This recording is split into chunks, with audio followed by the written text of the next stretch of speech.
All right, we're going to get started here in just a minute. If you want to fill out a public comment card, please submit it to our Sergeant at Arms. Those are in the back.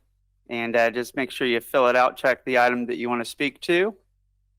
We'll get started here in any second now. There it is, 6 o'clock.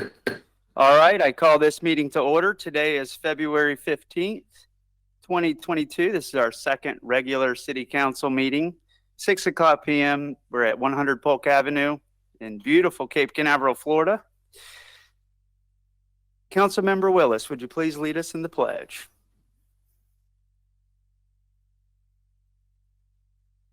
Of the United States of America, and to the republic for which it stands, one nation under God, indivisible, with liberty and justice for all. Thank you. City Clerk, would you please call the roll? Councilmember Davis? Here. Mayor Pro Tem Kellum? Here. Mayor Morrison? Here. Councilmember Brown? Councilmember Raymond? Here. Councilmember Willis? Here. Where that came from. All right. Happy to hear everyone's here today. Got a full cast. Thank you, Council. This time we're going to move to our public participation. Any member of the public may address any items that do not appear on the agenda and any agenda item that is listed on the agenda for a final official action by the City Council, excluding public hearing items, which are heard at the public hearing portion of the meeting. We do have some of those tonight. Any ministerial items and quasi-judicial or emergency items. Citizens, please limit your comments to 3 minutes. The City Council will not take any action under the public participation section of this agenda. The Council may schedule items that you may bring forth on a future, either in the future of this meeting or on a future date. And so with that, if anyone does plan on speaking, this light here in front of me in this council is helpful. When it goes green, you obviously speak. At yellow, I think we have about 30 seconds left, and then red, it will buzz, and we ask that you wrap it up. So with that, I do not have any public participation cards. Just want to confirm I'm not missing any. Does council have any submitted? Sergeant at Arms? All right, I'm seeing our Deputy City Clerk. We have a virtual participation tonight. And for those of you that are participating virtually, this is your opportunity. So you would just raise your hand or signal to Daniel, our Deputy City Clerk. He has signaled that we do not have any public participation at this time. And with that, we will close the public participation part of our meeting, which now we go into our presentation and interviews. And we are excited here to kick it off with the annual audited financial statements and independent auditor's report for the fiscal year ended September 30th, 2021. Presentation by Zach Shalafor with James Moore & Company. Hello, Zach. Good evening, Zach Shalafor, partner, James Moore & Company, CPAs. We do have a PowerPoint presentation, I think here, there we go, in the packet.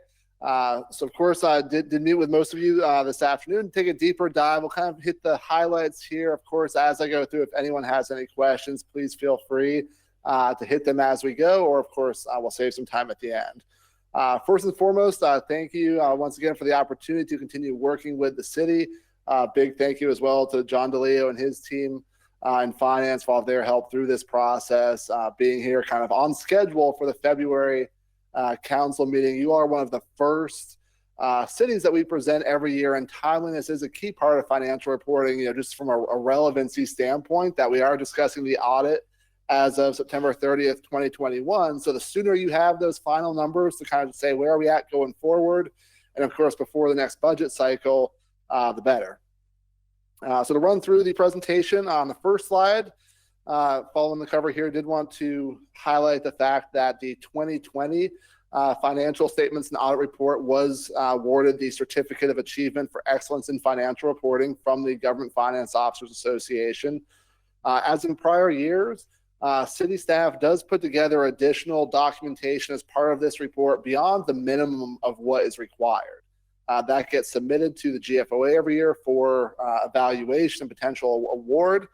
So last year was awarded the certificate. We expect the same once again for the 2021 financial statements. On the next slide is a summary of the reports that we issued. These, of course, are management's financial statements. There's 5 reports that we issue as a result of the audit procedures. The first is the audit report on the financial statements. We did issue an unmodified opinion, which says that these financial statements are presented in all material respects effectively, that the numbers can be relied upon. It's kind of more informally called a clean opinion. It's what you want to see here. The second report is we did perform a state single audit this year where we have to take a detailed look at the compliance of your major state grant activity that related to your state revolving fund loan draws in the wastewater fund. We had no compliance findings or matters to report there. The third report is on internal control and compliance in accordance with government auditing standards. And here we look at, as part of the audit, the key internal controls over your financial processes, such as accounts payable, payroll, and the overall financial statement environment. If we have any internal control concerns or compliance matters related to grants, budget, debt, or otherwise, those would get reported here. We had no comments identified in this report. The fourth report looks at a variety of items as required by the Florida Auditor General related to if there were any concerns over financial condition that would get disclosed here. There were no such items. There's also a catch-all for just any other comments, recommendations, where we did have one comment this year related to the city's accounting for impact fees. And there were some clarifications, modifications to the state statute related to impact fees that brought really more focus on a requirement to have impact fees be accounted for in a separate accounting fund.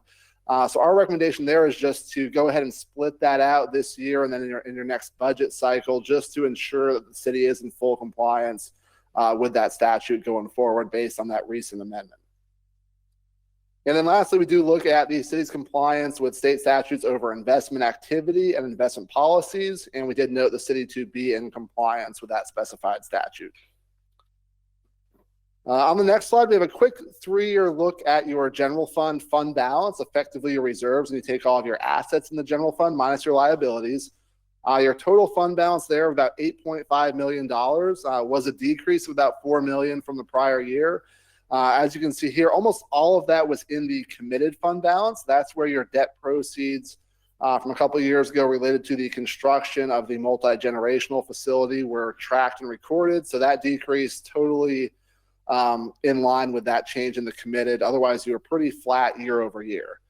Looking at the assigned and the unassigned fund balance, these really represent your unrestricted available reserves. And if we go to the next slide, which looks at the assigned plus the unassigned in total, relative to what you spent in fiscal year 2021, you're about a 43% reserve, about 5 months. If we said how many months do you have in that unrestricted fund balance relative to what you spent.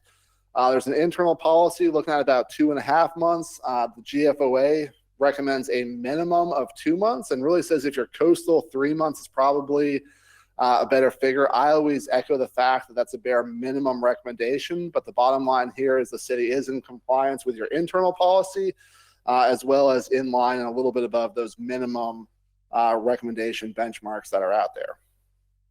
The next slide, a quick look at your CRA fund. Total fund balance, pretty minimal, just about $150,000. Very common with prior years, as that's not really an operational fund, but saying, okay, you have those revenues coming in, and it's all about reinvesting into the CRA that you have. Those revenues have increased pretty substantially year over year since the CRA was established. So overall, very strong there, and just kind of good to see that reinvestment happening almost immediately as soon as those revenues are planned and come in. Of a quick note, much like last year, we did issue a separate audit report on the CRA. The CRA is fully audited as part of the CRA audit. This was a new requirement from the state last year. So there is that separate report that has been issued with the same numbers as we see in the city audit. And also in that report, we did issue an examination opinion looking at the usage of those CRA dollars, where we did say that the use of those funds and expenses from the CRA were in accordance with the applicable governing CRA state statutes. And then lastly, your proprietary funds, looking at wastewater and stormwater, both of those performing well, slight increases in your unrestricted net position year over year. On the debt front, you did repay about $1.6 million in existing debt. There was about 1.1 million in additions to debt this year. All of those related to the state revolving fund loans, and all of those actually this year were at 0% interest. I mean, we've seen those rates pretty low in the past, but with the new loans this year, all of those new ones you all had were at 0.00% interest. So I mean, a great program that you're taking advantage of from the state to basically get that money financed for free and then pay it off over time. Then lastly, on the ARPA front, I know there's been a lot of talk there. The city did receive its first $2.6 million payment for the first half of those funds. All the numbers we've hit, looking at any reserve numbers in your financial statements, there's really no impact yet from a reserve or an equity standpoint. Currently, those funds are sitting in the general fund where you have an extra $2.6 million of cash, and then that's offset by a $2.6 million liability for unearned revenue. So it all comes down to zero. That'll really start hitting your financial statements from a revenue and expense standpoint in fiscal year 22. That pretty much covers my comments. Again, wanted to keep it as brief as possible, but I'd be more than glad to entertain any questions. Thank you very much, Zach. Council, anything for Zach and James Moore? No? City manager, you want to add anything or? I want to thank Zach and his team for being so very thorough. Every year you guys do a fantastic job for us. And I want to especially thank John DeLeo and his team. They're the ones that keep us so healthy and clean on these reports. Thank you. Thank you. Yes, I want to echo that. We appreciate y'all very much for taking the time and going through this, and happy results. John, congrats to your team for getting through it. And city manager, I think I speak confidently on behalf of the council. Job well done. We appreciate the time, the presentation, and having the one-on-one meetings with all of us. So I don't have any questions either. And hearing no more from council, I think you can go home and rest easy. Job well done. Thank you. Thank you all. Great seeing everyone in person this year. Much better than having Yes. a meeting last year. So we'll see you again next year in person. Thank you. Thank you Thanks so a lot. much, John. Have a good night. I know it's been a long day for them, so appreciate it. All right, moving on to the next item here, which are the interviews. I got the order here right for the Culture and Leisure Services Board. Assuming we have both of them here tonight, I believe we are starting with Board Application 1 with Miss Betsy Ronk. Betsy, hello, how are you? I'm going to let our city attorney take it away. Hi.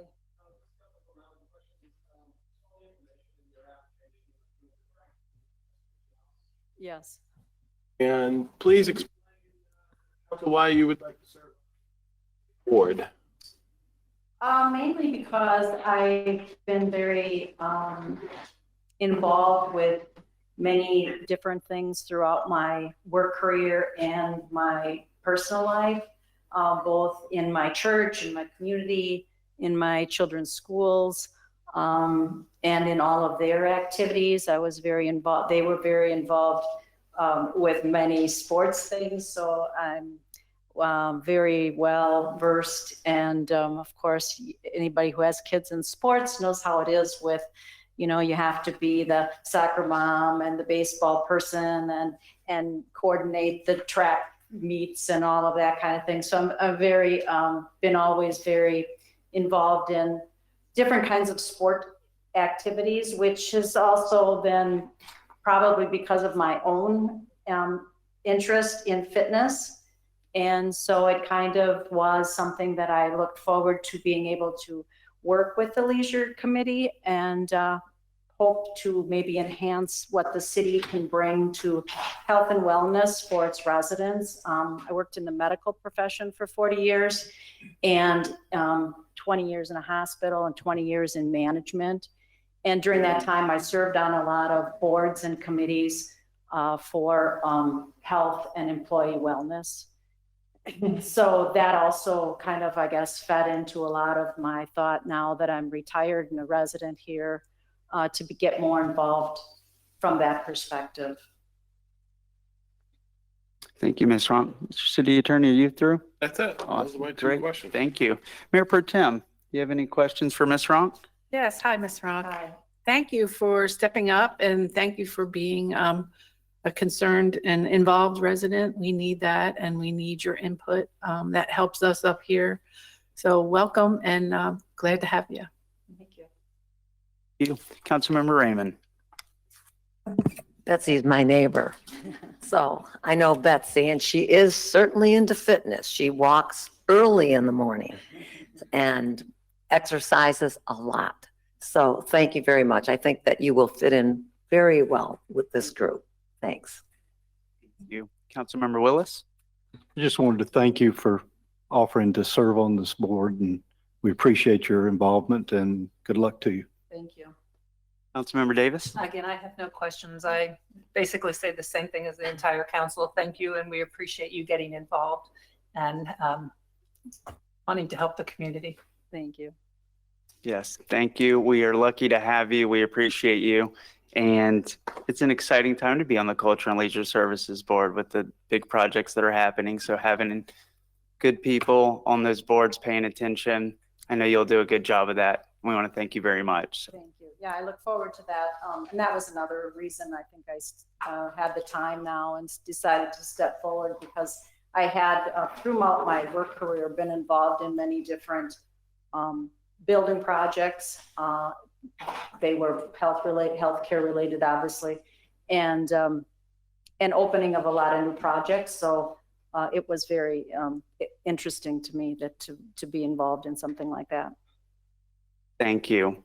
If you don't have anything else, No? we want to appreciate your time. Thank you. Thank you. All right. Next one here on the agenda for the interview is Miss Mary Mosquera. Hi, Mary. Thank you. I'm going to let our city attorney kind of kick it off here. And Hi, good evening again. Good evening. Okay. All the information in your application, true and correct to the best of your knowledge. Please explain to the council why you would like to serve on the Culture and Leisure Services Board. Civic interest and wanting to be part of the community participation. Once I retired, it was wonderful to have the opportunity and time to be able to volunteer. So I'm involved in a few different groups volunteering. So something I really enjoy doing right now. thank you. Mayor Pro Tem, we'll go in the same order. Thank you. Hello, and thank you for stepping up. We really need good people and, a voice for the residents in the board. So thank you and welcome aboard. Thank you. Thank you. Councilmember Raymond. Thank you, Mary. And I'm just wondering, what are some of your ideas for the Cape Center when we open, some of the opportunities that you see? Well, certainly it's something I'm learning myself at this point. I was mostly had focused more on thinking about the new recreation center. But with the Cape Center, it seems like there's going to be a lot of opportunity to do a lot of art and culture, mixtures of things.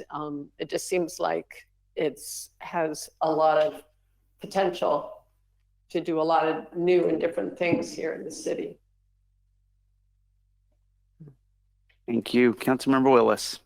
Just want to thank you for stepping up and volunteering, and we hope you bring all your experience to bear on this committee, and thank you again.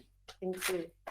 Councilmember Davis. I have no questions. I'm fortunate to be able to call you my friend. I've known you for a little while now, and I've seen the hard work and the dedication that you have when when you're working towards something. So I think you'll be a great asset. Thank you so So much. thank you for volunteering. Thank you. And did I say is it mascara? Mascara. Sounds Mascara. like when you put on their eyelashes, except for Oh. it makes it easier. It's like a fancier mascara. Mascara. I like that. Well, thank you so much. Thank We're you. we're very appreciative and lucky to have your willingness to get in. Do you or Betsy know or actually Gustavus here, what the total number? Will we have a 7-person board at this time? We'll be full? I think so. It'll be full. That's great. Okay. Thank you again. Have a good night. Thank you. All right.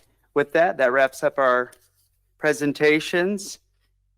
the audit and the interview. At this time, we will be moving on to the consent agenda. We have 3 items on there. This is an opportunity if the council wants to pull any, let us know now. I have, kick off. I have one thing I want to, in the minutes I need to pull and check with council. The other one's resolution 2022 for the 2 members that we just interviewed and the financials. But if nothing else, I would like to pull 1, looking for a motion to adopt 2 and 3, please. I'll make a motion that we adopt consent agenda number 2 and number 3. I second it. Got a motion by Mayor Pro Tem Kellum, a second by Councilmember Raymond. Any more discussion, council? City Clerk, would you please call the roll? Councilmember Davis, 4. Mayor Pro Tem Kellum, 4. Mayor Morrison, 4. Councilmember Raymond, 4. Councilmember Willis. 4.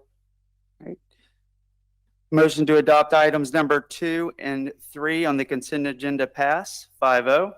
Item number 1, my question, I pulled this one. If we go to the minutes on, there were 2 minutes that we're adopting here. I'm talking about the January 18th special meeting minutes. Oh, dear.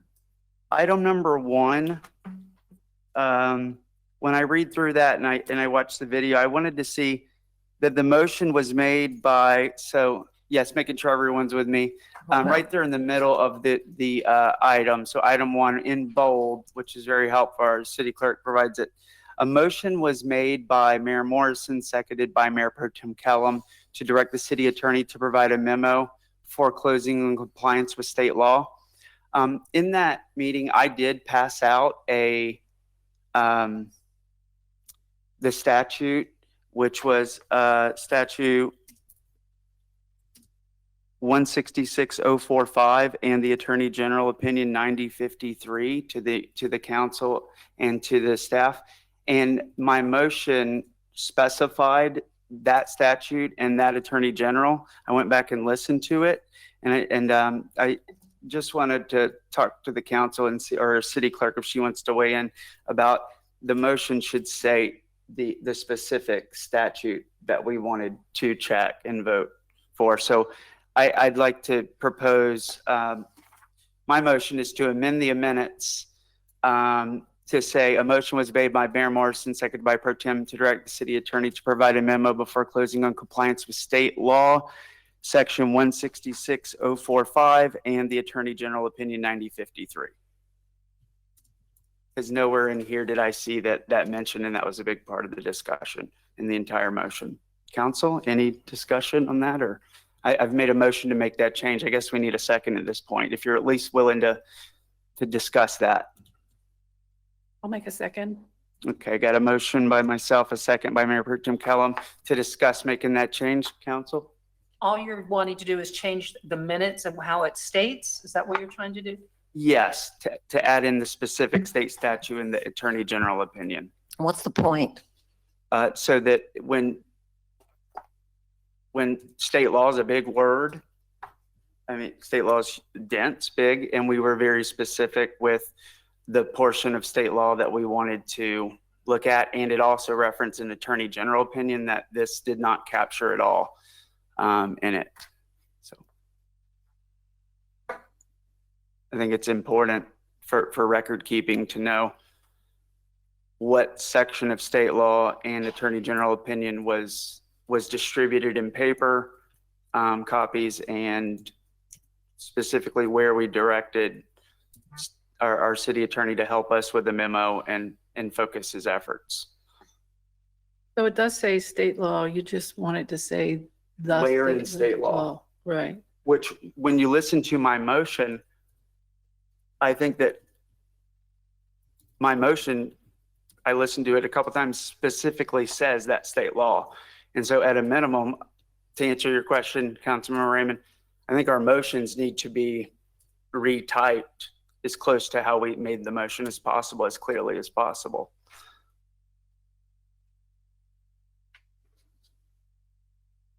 So by adding that, that would be, if we agreed to add that, that would be the end of the discussion tonight?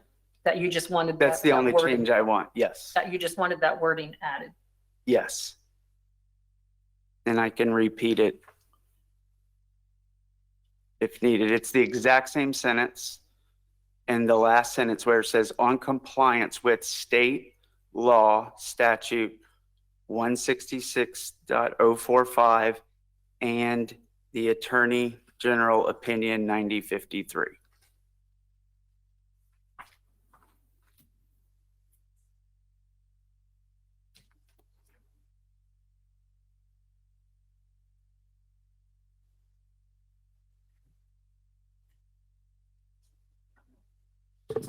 Mr. Mayor, since I was absent or remote that evening, I did not receive your handout. I don't know if we obviously didn't email it to you that night, Yeah. but I think it was distributed after, it's at least in the packet, right? I emailed it to the city clerk Let me after, double check. in case somebody needed a copy. I just don't remember receiving one. That's all. Got it. It was nothing it was a copied state law. It wasn't anything that I typed. They are in Laserfish. If you go to that meeting, that's anything that's distributed at a meeting, we place that in the record in Laserfish along with the packet. So, but Mayor, I have no problem amending those minutes. That's perfectly fine. I'm always in the mode of less is better, but I understand. Thank you. Yeah, you're welcome. Council, we okay with that? So here. Okay. All right, so hearing no more discussion, we got a motion by myself, Mayor, a second by Mayor Pro Tem Kellum to amend the minutes to add in at the bottom, reading from the existing sentence before closing on compliance with state law 166.045 and Attorney General 9053 are the words to be added. So with that motion, second, City Clerk, would you please call the roll? One more thing, well, sure. you'll have to approve the regular minutes once you've approved these minutes, because then, Thank you. yeah, just to make sure. Okay. Councilmember Davis, Four. Mayor Pro Tem Kellum, Or Mayor Morrison, 4. Councilmember Raymond, Councilmember Willis. 4. Okay. The motion passes 5-0 to amend the minutes to reflect those changes. At this time, looking for a motion in a second to adopt item number 1 to approve the January 18, 2022 special minutes as amended, and the regular city council meeting minutes as written. I'll make a motion. I'll second. Got a motion by Mayor Pro Tem Kellum, a second by Councilmember Davis. Council, any discussion? All right. But it was It was Willis. Willis that Oh, I'm seconded. sorry. What did I say? Me, that's fine. Davis. Probably won't be the last time. Excuse me. I apologize. I caught it. City Clerk, would you please call the roll? Councilmember Davis, Four. Mayor Pro Tem Kellum, Or Mayor Morrison, 4. Councilmember Raymond, 4. Councilmember Willis. 4. All right. Motion to adopt item number 1 passes 5-0. Now we're moving on to the old business portion of the meeting. Item number 4, compensation for the city elected officials. This was postponed, started back on the December 21st, 2021 meeting and January 18th, 2022 meeting. This is just a discussion item for everyone listening in and online. And at this time, I think it would be helpful if our city manager gave us a little background. Thank you, Mayor. Obviously, there's no hurry on this one. It's been since 1994 this was last looked at. And I think the last couple months putting it off shows there's still no hurry on this. This was brought up at one of the coffee with the city manager chats last year. A resident brought it up and said, why hasn't this been looked at? And I said, well, frankly, it's a difficult thing for a council to bring up because, you know, you bring it up and everybody looks at you kind of sideways. Why are you voting for a pay raise for yourself? He says, but it's been 30 years. I said, would you like to bring it up? He said, yes, it needs to be talked about. So he and I worked together and crafted this agenda item. City clerk's office went and did some work, some historical work, and the story is all in here. But basically, it was said in the early 1960s when the city was incorporated at a certain rate. In 1994, it was doubled to what it is now. And what it is now for the audience out there is $2,400 per year is what every council member gets paid. $3,600 per year if you're the mayor. It's been that way since 1994 and it hasn't changed. So this resident who brought this up said, it's time we look at this. The council members deserve more pay. So I want to make it clear, no council member asked for this to be put on there. This is clearly a resident that asked for this. I don't know where the discussion's going to go, but I've talked to each of the council members and I'm recommending that they do look into it. I also ask that the council be aware that whatever they do here does not set a precedent for any future council. It just raises the pay level. But it does perhaps, if the council wants to use a method, for instance, the Department of Labor, Bureau of Labor Statistics inflation calculator, which is a tool you can go online with your phone, anybody can see what $2,400 in 1994 equates to today. You can look that up, and I forget what it is, 5,000 something dollars. That is a very reasonable way, in my opinion, to look at what was established back then, what would that be today, and see how far we've fallen behind because we haven't addressed this in 30 years. So with that, I just give it back to the mayor and the council and see where you all want to go with this. Also, you don't have to put it into, if you do approve an increase, you don't have to put it in effect immediately. In fact, we don't have it budgeted in the current fiscal year, but it could be the next fiscal year or any subsequent fiscal year as the council desires. Mayor. Thank you, Mr. City Manager. Appreciate you giving us the background and kind of where this came from. And yes, this council's been patient with this one. Council, do we have any questions for our city manager or staff on this? We'll bring it back to our discussion. I just want to follow a little process here and see. No, I don't have any questions. Okay. Good. Seeing none? Okay. I don't have any public comment cards on this one, but just to make sure everyone understands, are there any public comments out there? If you do, please fill one out.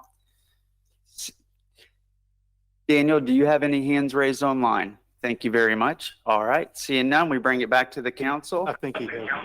Pardon me, sir. Sorry. The moment you asked, there was none, but the hand just went up, sir. We are ready.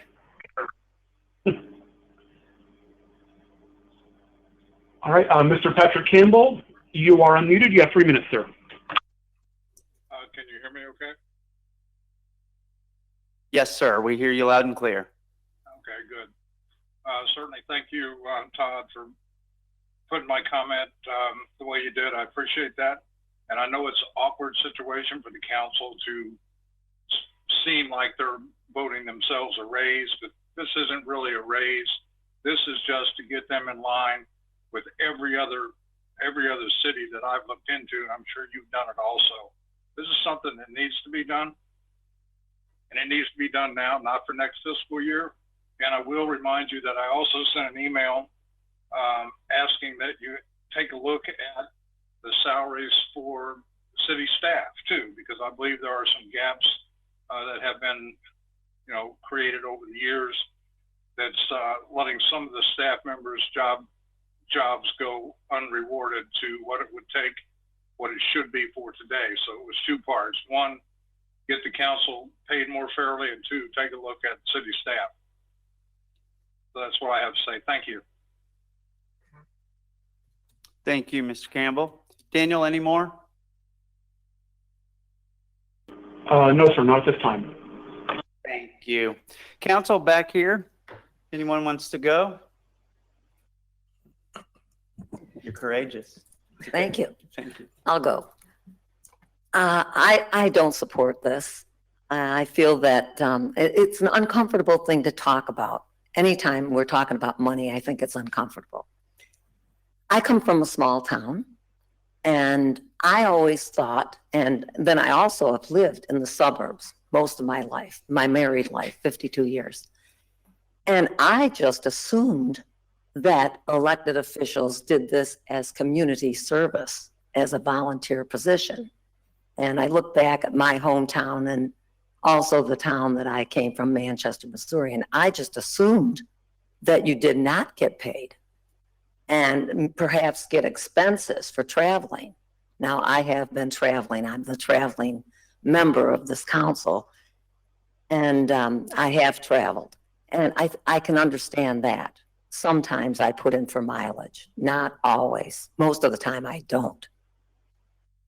Anyway, and also recently looking at the school boards, and 61% of the school boards around the United States are not paid. And again, where I came from and the different cities and towns that I lived in did not pay school board members a salary. So I'm not really in favor of this. If we do go ahead and give a salary increase to council members and mayors, I would propose to put it in for 2024 when I'm not here. Thank you. Thank you, Councilmember Raymond.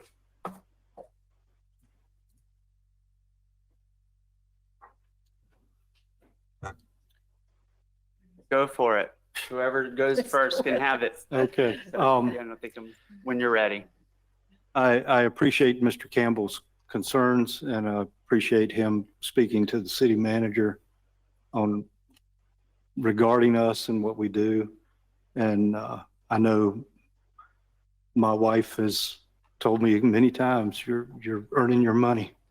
But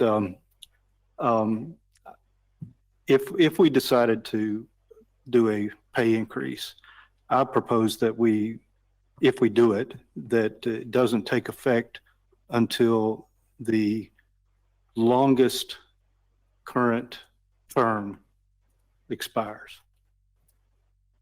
So that would be your first term, Mr. Mayor. Everybody else would expire before that. Again, we could get reelected, but I think that way it gives the opportunity to someone else. We're passing it on to someone else possibly. So that's what I would propose. Understood. And I think that's the same date as Councilmember Raymond. No, You said, oh, you're saying 2025 and you're saying 2024. I said 20. Okay. Just trying to differentiate got it. Remaining term on this. Understood. Thank you. Councilmember Davis? It is kind of an awkward thing to talk about, and I've gone back and forth, but after listening to Councilmember Willis, I would agree with that if we are going to vote for it, that it should be in 2025 at the end of our term, that others can benefit from it, but not, we don't necessarily have to. Thank you very much. Mayor Pro Tem? Yes, I think that, we all do this because we love the city and we love, being involved and helping out. But I think for the amount of money we get right now, we are volunteering.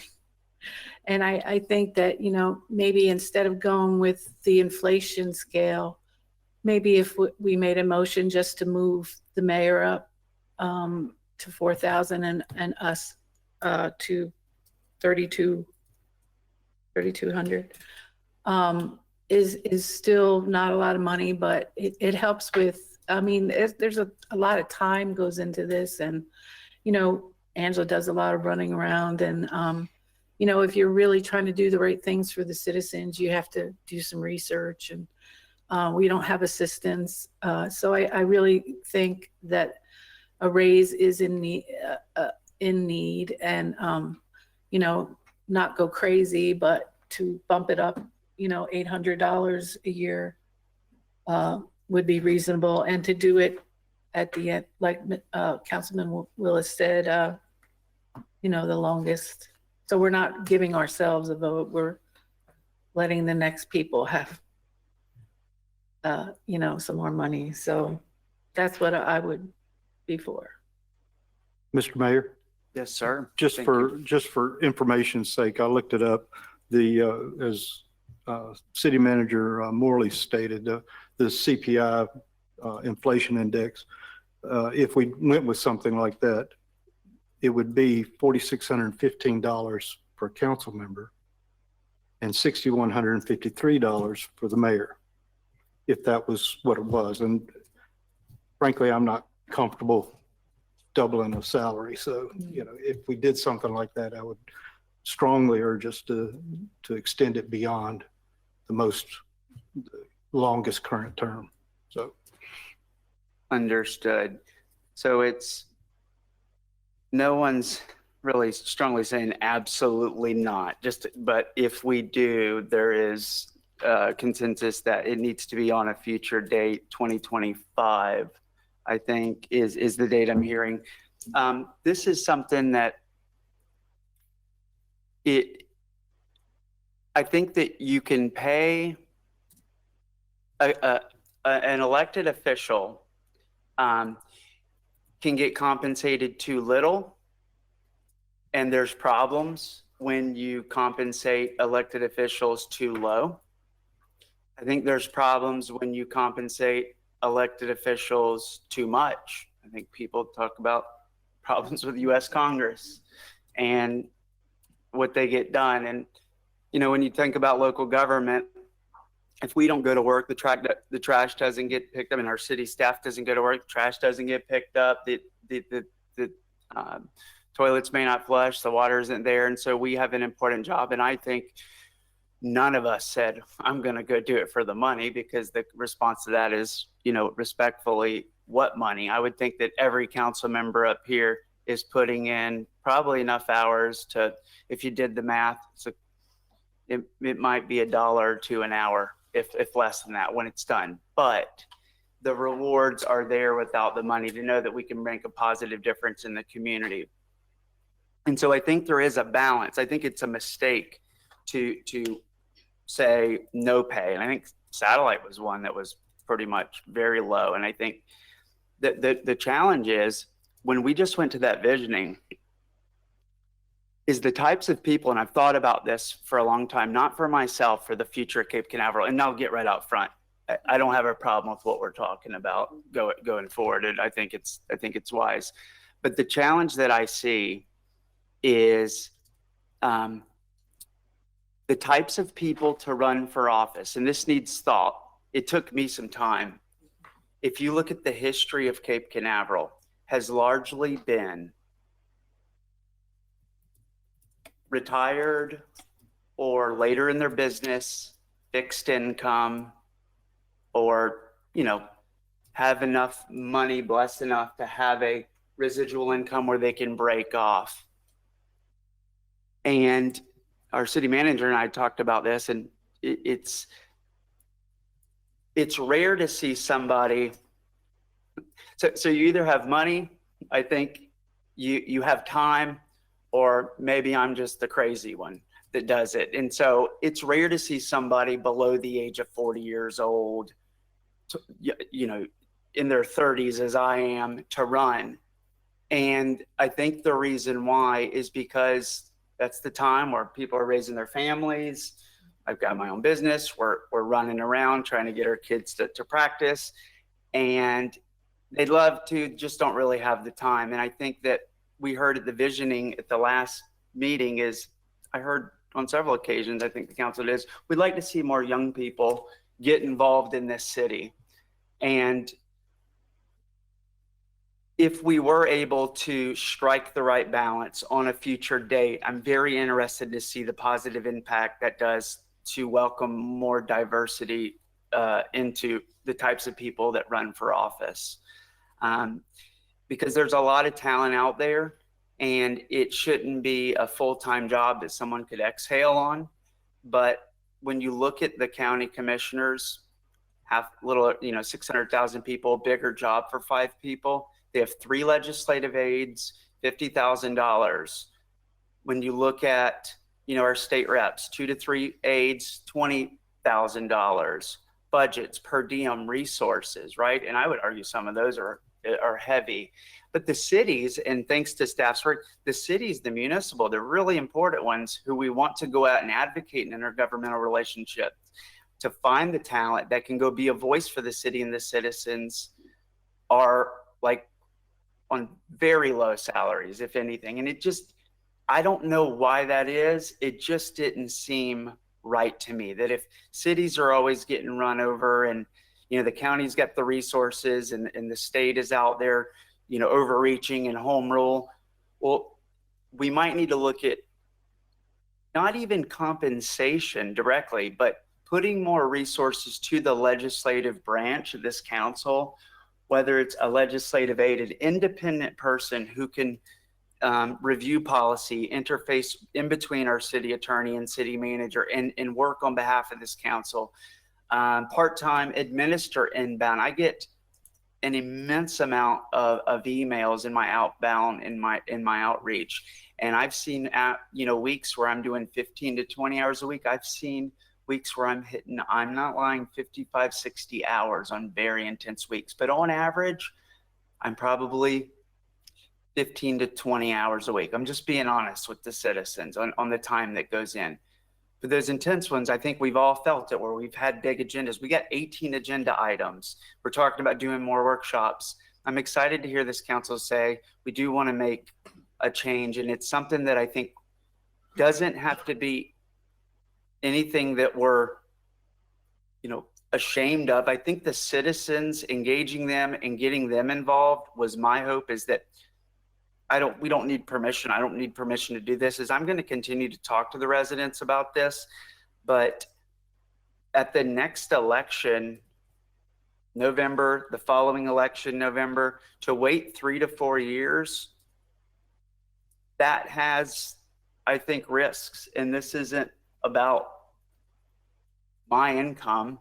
It's about knowing the value that we create for the community and shamelessly saying, yes, it's $500 a month, or if that's what 6,000 is, or $450 a month. I have not heard any citizens tell me, wow, you guys get paid too much. But I have had citizens tell me, you know, how much do you get paid? You know, you work for me. And I'll say, oh, well, the time I was a council member, we get paid $200 a month. And he goes, oh, never mind. You don't work for me. You work for nothing. And it's just something to ponder that I wanted, I'm done, to think about. The hypothesis is, will it bring in more diversity in younger people to get involved in our community, to justify, you know, what is the breaking point that where it goes, you know what, I can justify 10 hours a week or 20 hours a week of my life to do that. That number, I don't know where it is, but thank y'all, council. I don't think any of us were jumping to take this up. And thank you to our city manager. If I had to sum it all up, it sounds like we're looking at a 2025 date. And I really like the city manager's approach, because the greatest thing I think we could do is not for ourselves, but for future councils, is if we did tie it to the CPI index, this takes this pressure off any future council member again, that you don't have to bear this. Because 1962, we were a city, they set the rate, it was 1994, it's 30 years before they hit it. Well, now we're 30 years later again. So we've had this conversation twice in almost 60 years.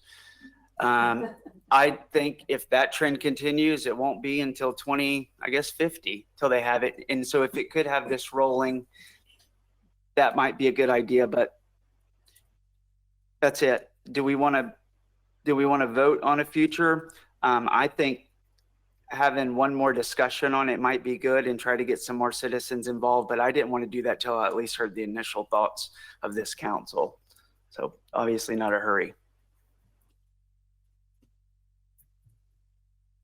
I mean, are we ready to put a motion tonight for a 2025 tied to the? Yeah, I would. I think so.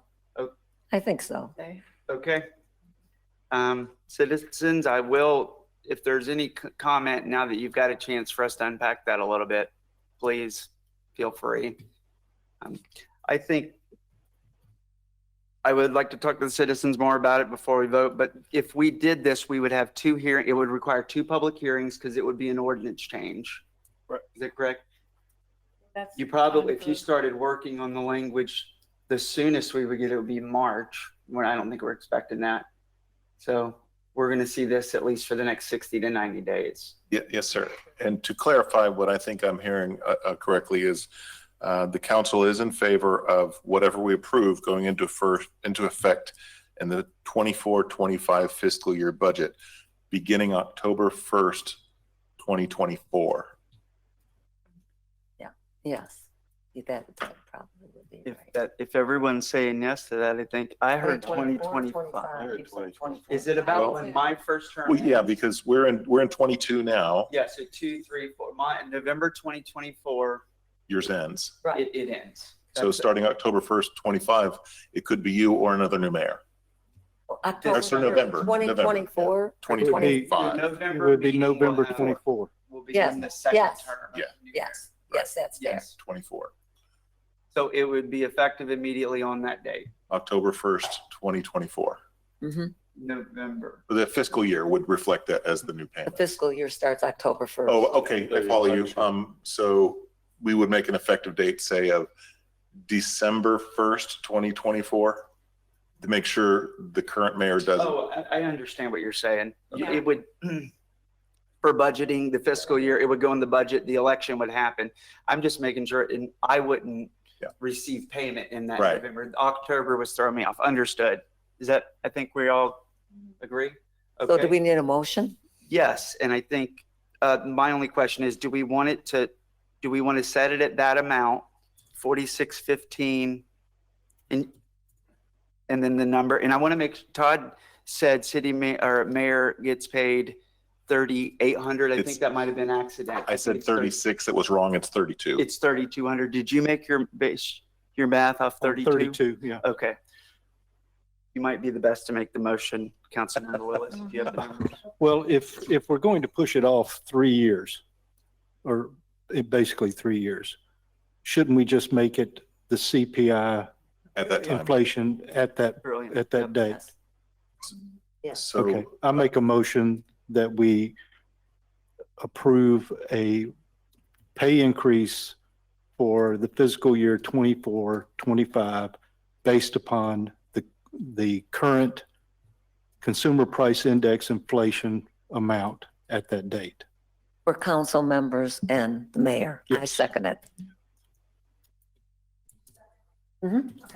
And does it, to understand your motion, does it change every year? Does it automatically adjust? I don't think we want to, I make it see the that. risks.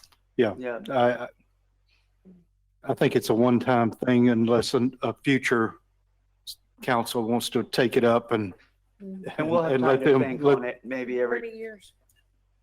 I think we're setting a standard to tie it to that. Thank you for your help, City Manager. So I've got one more time, Councilmember Willis, if you don't mind, I want to repeat it correctly. make a motion that we accept a pay increase for beginning fiscal year 24-25 based upon the current, at that time, consumer price index inflation calculation. Great, got a motion by Councilmember Willis. Need a second? A second by Councilmember Raymond to accept the pay increase for the mayor and the city council members. I'm sorry, to direct staff to draft an ordinance that represents a pay increase for the 2024-2025 fiscal year based on the Bureau of Labor Statistics inflation calculator. Any more discussion or debate? I wonder if we should put a limit on how often that could happen. Well, we're going to have this hearing. Yeah, I mean, we're going to get a chance to amend it. okay. I don't think that we got to read this 2 more times. Yeah. I just wouldn't want to put a future city council into having to justify every year getting a pay increase based upon the CPI. Just to make it a little cleaner, a little more. Mayor, I understand where Councilmember Willis is coming from, and the thought comes from the heart.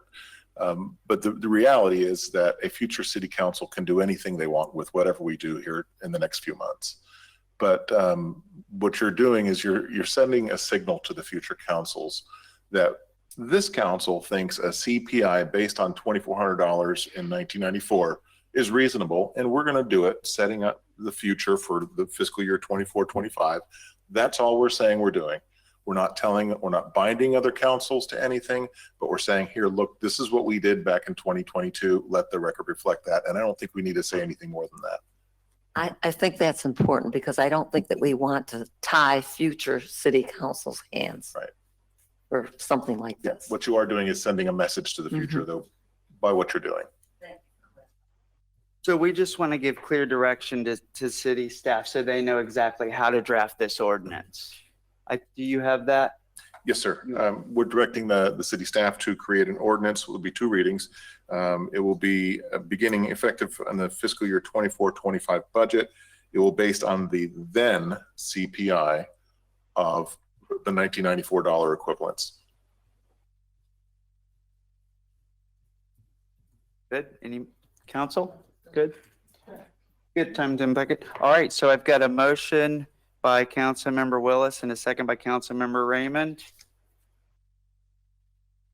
Miss City Clerk, I'm happy to repeat it unless you got it. I got it. Okay.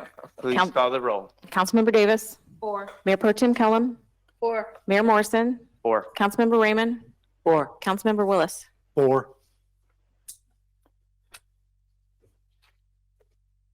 Hey, we did it. 2. That thing kept getting punted, but thank you all very much.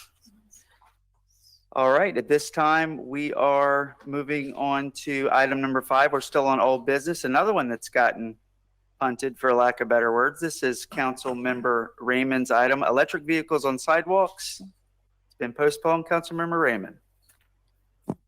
All right.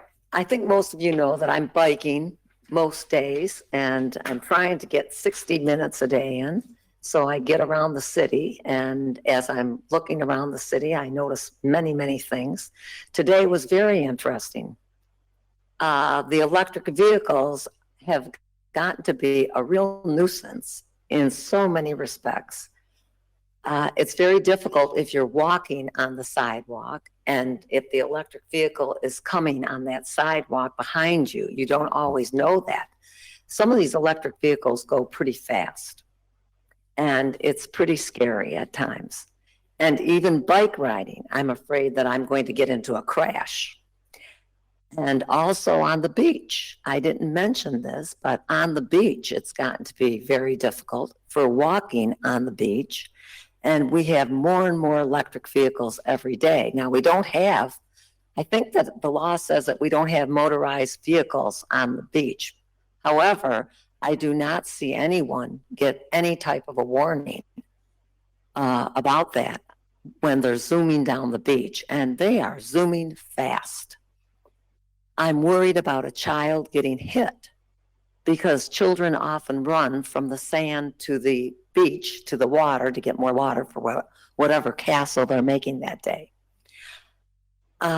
Furthermore, I also noticed that during the night, I've seen some of these motorized vehicles. I see this motorized, I think it's a skateboard that has one wheel. And now I saw them zooming, I think it was last Saturday night, and they had a red light on it. And this red light is quite bright. You know, it really gets into your eyes as you're driving. And I saw 3 of those on the sidewalks going very fast. And I worry about some of the people coming out of Slide In or some of the other bars like Tip a Few there, that these people are just zooming. They're going very fast on this. I don't know what it's called. Do you know what that's called? It's got one wheel and it looks like a skateboard. Well, I think a one wheel. That's literally, Thank that's you. what we've called it. Oh, all right. It's not a unicycle. But anyway, I think that this has gotten way out of hand. Now, today, I saw, it's a new one every day. You cannot imagine. Today, I saw a motorized tricycle. And at first, he was on the sidewalk. And I was going south on A1A. I like the Holman light. I feel comfortable crossing there at A1A these days. And he brought the tricycle out into the street. And the tricycle, the back tires did not fit into the bike lane. It was quite wide. And I was really saying my prayers for him at that point. But technically, if he's a motorized vehicle, he really does belong in that bike lane. But I'm worried, and I'm worried for myself and for others. And I think that these electric vehicles have created quite a dangerous situation. Thank you. Thank you for explaining the agenda item. And here it looks like, I think the where you want to go with this is to consider proposing a resolution, having staff draft a resolution or ordinance to have electric vehicles on the street as a safety measure. Would that be the next step? That's correct. I think we already have an ordinance stating no motorized vehicles on the beach. Is that correct? I think at this time, if that's correct, we can let staff give us some background on it.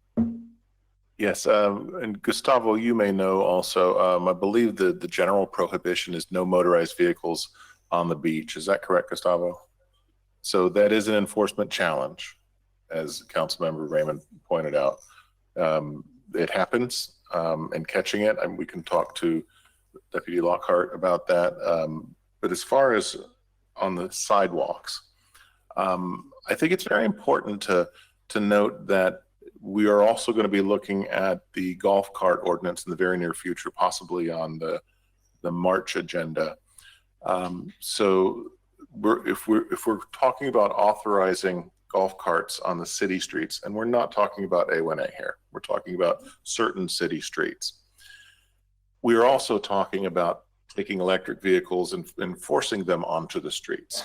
And I just wanted to point out that there's always good reasons to do things, but there's also some bad reasons about things that maybe we have to think about. And from the public safety perspective, my concern is that we've got varying ages of drivers, some less than 16 years old potentially, on the roadway with more vehicles being put onto the roadway. So there's a public safety concern with that. And I'm glad that we're considering all of this together at the same time within these next couple months. And as you said, this is just a discussion item. We're trying to decide what we want to do. My understanding is the city council has the authority to prohibit the e-vehicles from sidewalks, with the exception of those that are ADA, my personal mobility accessibility device. And for that, I'd also defer to the city attorney. So the options there, it's an interesting discussion item. There's weights on both sides of this to consider, Mayor. Yes, thank you. City Attorney, do you have anything you want to add to this? I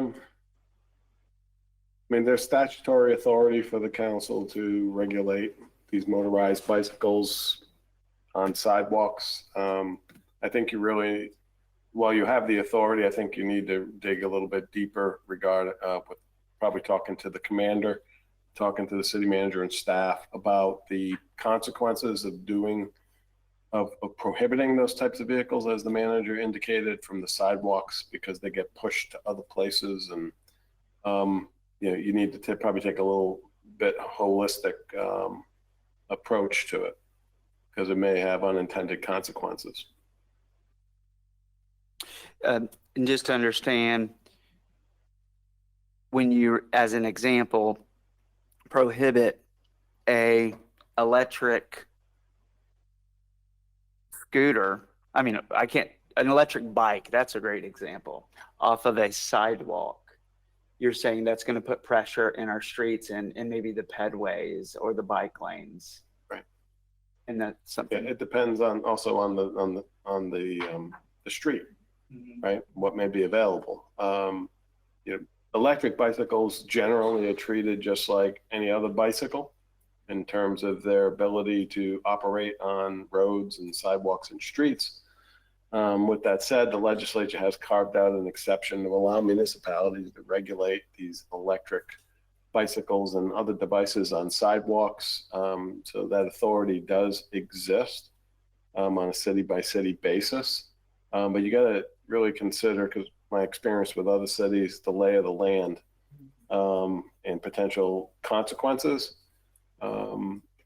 it doesn't have to be all or nothing. You may have different sidewalk facilities and other facilities that will be treated differently than maybe another stretch of sidewalk. It's just hypothetical. The council would have the ability to make distinctions in certain areas regarding the regulation of electric bicycles. So I don't know, that's why I said you may want to dig a little bit deeper on the facts and talk to the commander, the manager, and staff about the consequences and, where this should be prohibited or not. I mean, those are all policy decisions that you would have to make at the end of the day. That would be my 2 cents at this point. Councilmember Davis. If we change the force the electric, how liable is the city?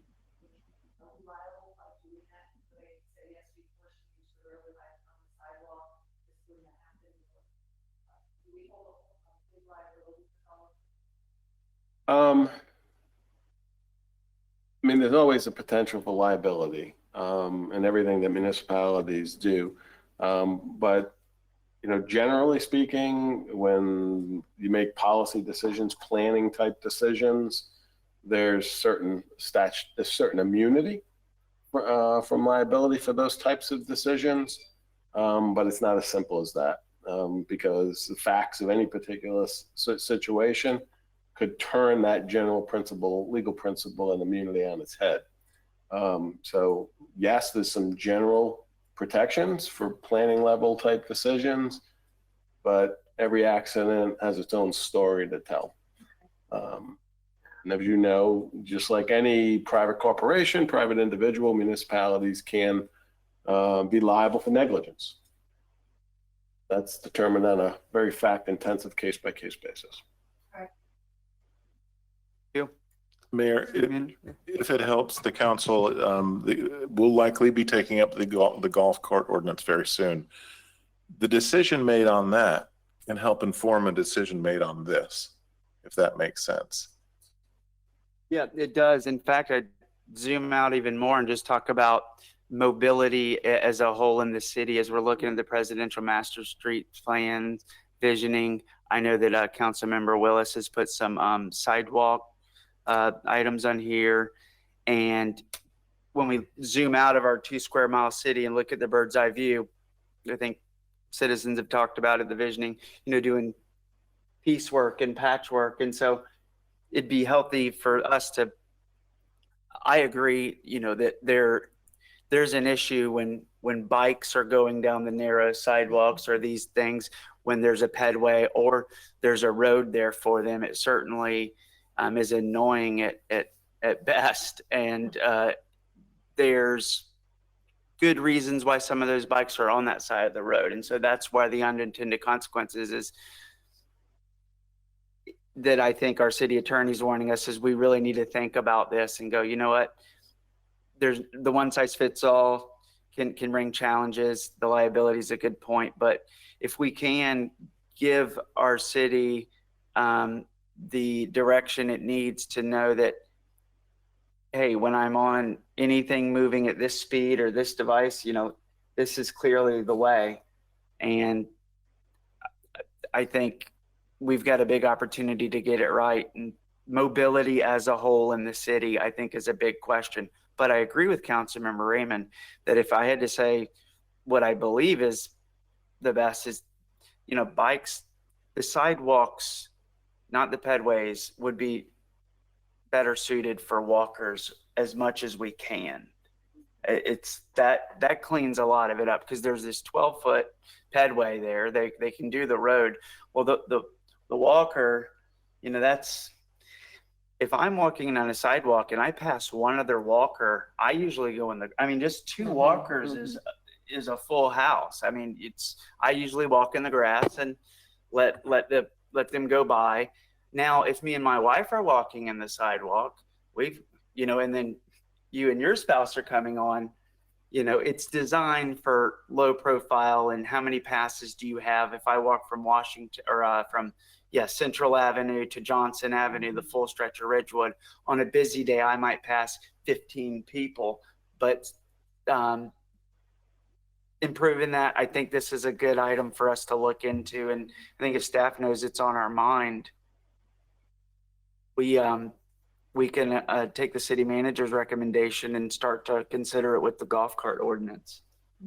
All the mobility. I mean, if we're looking Just- at the yeah. mobility and the new designs for that, I think that it all comes together. Okay. Don. Mr. Mayor, before Yes, me. please. I'm very concerned about pushing children off the sidewalks into the streets on some of these bikes, because with the golf cart discussion, we're talking about an age limitation on putting those golf carts on the street. And if we say no electric bikes on any sidewalk or anything like that, we're not governing the age of that person that might be in the street. I went on a ride along with the sheriff's department a week and a half ago from the overnight shift, and there were kids out after dark on bikes. And I'm sorry, they don't wear reflective items. They're just out there. And if they were in the street, even on some of the presidential streets, could have easily. What, did they have electric bikes? No, just regular bikes in the streets, but the principle's the same. They're in the street, you know? Yeah. So now, have I seen electric bikes go flying down sidewalks? Yeah. You know, they will speed much faster than they need to be going. And when they get to an intersection, they just keep powering right on through. Now, that's a problem. But, you know, everybody needs to play by the rules. You know, you're supposed to look both ways before crossing the street. They don't. But I'm just very, very concerned about doing something that just forces more young people into the street unnecessarily. Based on what their activity Yeah, or what they're riding. Yes. Right. Well, this is specifically though, electric vehicles. I mean, children under a certain age should be on the sidewalk or close to the street. If they don't have a sidewalk, just close with parental supervision today. Well, parental supervision is at a premium. So, I think that the way to flip it, and what you're saying, Councilmember Willis, is if you saw a kid on an electric scooter on the sidewalk, that shouldn't be a problem.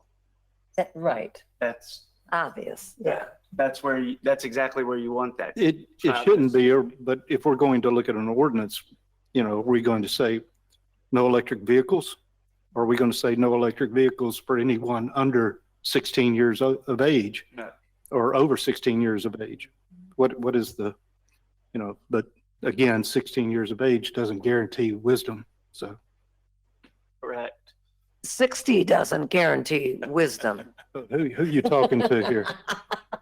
Yes, Councilmember Davis. I was going to say, I agree with with everyone's points, and we've come up with some good points, pros and cons, because I am concerned about the kids and that as well. So I think we should take the city manager's recommendation. We need to listen and talk to people.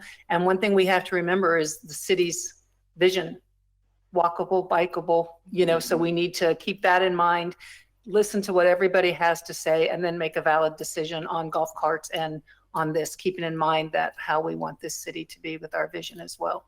So I think it's something we can move forward and then take on more information. Thank you. Yes, Mayor Pro Tem.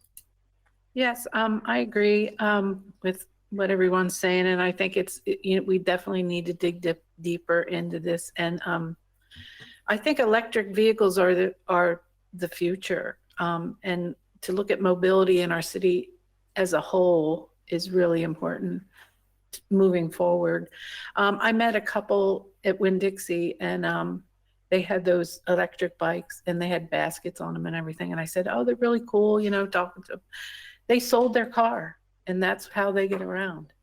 So, I mean, that is the wave of the future, electric vehicles. And I think, you know, with our race to zero emissions and, you know, our comprehensive plan on alternative transportation in our city to reduce emissions, is all part of this whole electric bikes, golf carts. It's all kind of one thing. So I think, you know, following what City Manager Todd said, you know, that staff knows where we're coming from. Let's give it back to them, see what they come up with, and, you know, but it is the future. And I agree with Angela. Some of those bikes fly by, and it's, you know, if we put them in the street, you know, and there are cities that have, you know, bicycle share highway, you know, the road things. That's an option as well. So I think it's, you know, we have to give it back to the staff and see what we can come up with. And I just got one comment. And the other thing is, I want to make it as easy as possible to safely ride whatever, because we can't keep up with technology. As soon as you try to regulate a certain one wheel, two wheel, you know, it's like hoverboards what do we do with those when they come? But how do you build our city in a way that whatever you're driving, you've got the space and the ability to do it as safe as possible? But I agree, we do have, we can get all that right, but we still have a speed issue. And I think it's the fact that that's what stresses people out, is when you're walking down the sidewalk and one of those comes right by your shoulder. And it's like, if that person was simply going slow at similar paces to your walk or to your jog, I think the anxiety levels stay down. But, you know, the other idea I thought was to give our law enforcement the ability to write some sort of careless operating or warning to say, if he observes, which is another way, instead of geographically regulating, just go in, no matter what, if you're driving a one wheel, an electric bike in a careless or a reckless way, that they have the ability to enforce that, because which might already exist today. So I would just add to the things you're hearing today is, we get all the lanes right, we know where everyone goes, but do we have the ability under our ordinance that if someone's, you know, coming up behind somebody or too close to somebody, if you're driving down Ridgewood and you see that person on the one wheel that's, you know, thinks it's funny to clip the little elder couple right off, you know, 1 foot from them, and he observes that 2 or 3 times, is that enough for the law enforcement or deputy officer to say, hey, per the ordinance, you're coming up too close to people? So that's more of a how you use it opposed to where you use it, and something for us to think about. And I'm on board. I think we're going to be talking about mobility. Yes, electric vehicles are the future. If you watch the Super Bowl, how many ads on the Super Bowl were electric vehicle ads? I mean, it's there. And we're a 2 square mile city. The idea that you can get in your electric vehicle, they're quiet, they don't make as much noise, but we do need to figure out a way to make them where people are, you know, driving slow. So, Councilmember Raymond, this is your item. Want to make sure you get everything you I wanted. think that's fine. I just wanted a discussion and want people to be aware of the safety issue. And I think as we're discussing mobility, and I don't think that one law will fit every particular case. I agree 100%. City Manager, think you got enough direction to bring Just to it back with the clarify. golf carts? Yeah, I think what would help is the agenda that does include the golf cart ordinance. If it's council's desire, we can include council member Raymond's discussion item on that same agenda. So we're handling both on that same night, but the golf cart one comes first. And I think that may help us as we go into the electric vehicle discussion later in that agenda. Does that make sense? So they'll be separate agenda items. Separate but we'll items. take them on the same night Yes, sir. with the priority of golf carts first. That's the action item. Yes, sir. And if that's okay, if that's the consensus of council, that's clear. I wonder if we'd like to hear from the sheriff's department at all on this tonight. I'd love to if they're ready. Do you have a public comment?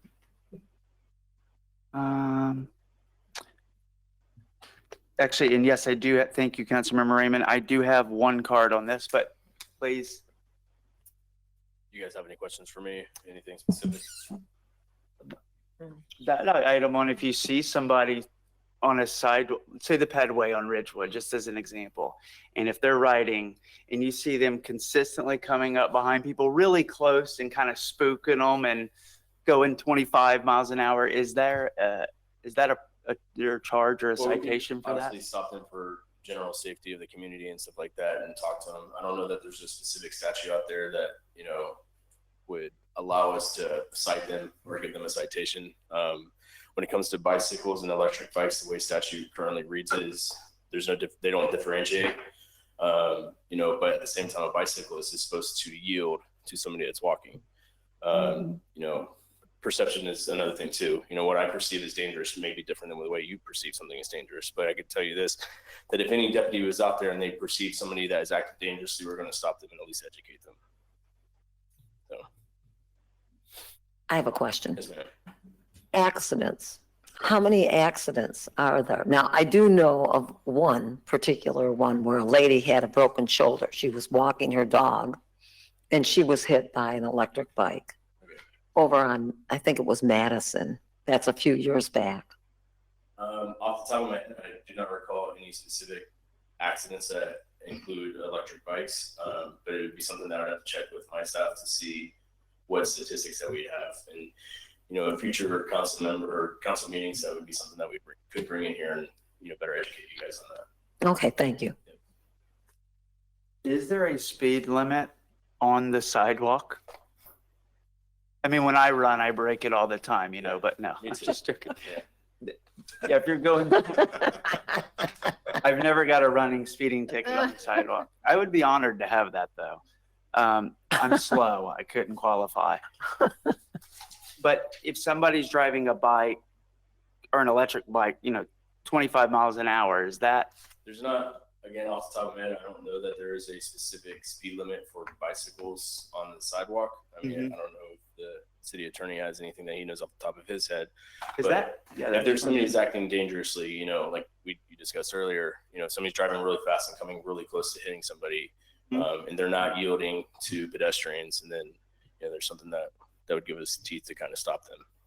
But if it's only 20 miles per hour on some of our city streets, then my assumption would be that it would be 20 miles per hour for a bicycle, an electric bike. And I don't disagree with you to that. I don't write the statutes.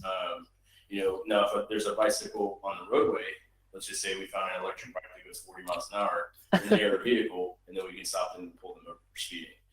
Sidewalks, again, I don't have a ton of education on what specifically, if there is, you know, but at the same time, I know electric bikes, there's a specific mile an hour that they cannot go over. What's that? When they're on the road. The statute. I think okay. it's 15 or 20 miles an hour. That sounds right, because that's what the low speed vehicles, right? Isn't that the big criteria? The three different, I believe there's three different statutory classes of electric bicycles. I can't remember the speed for each one.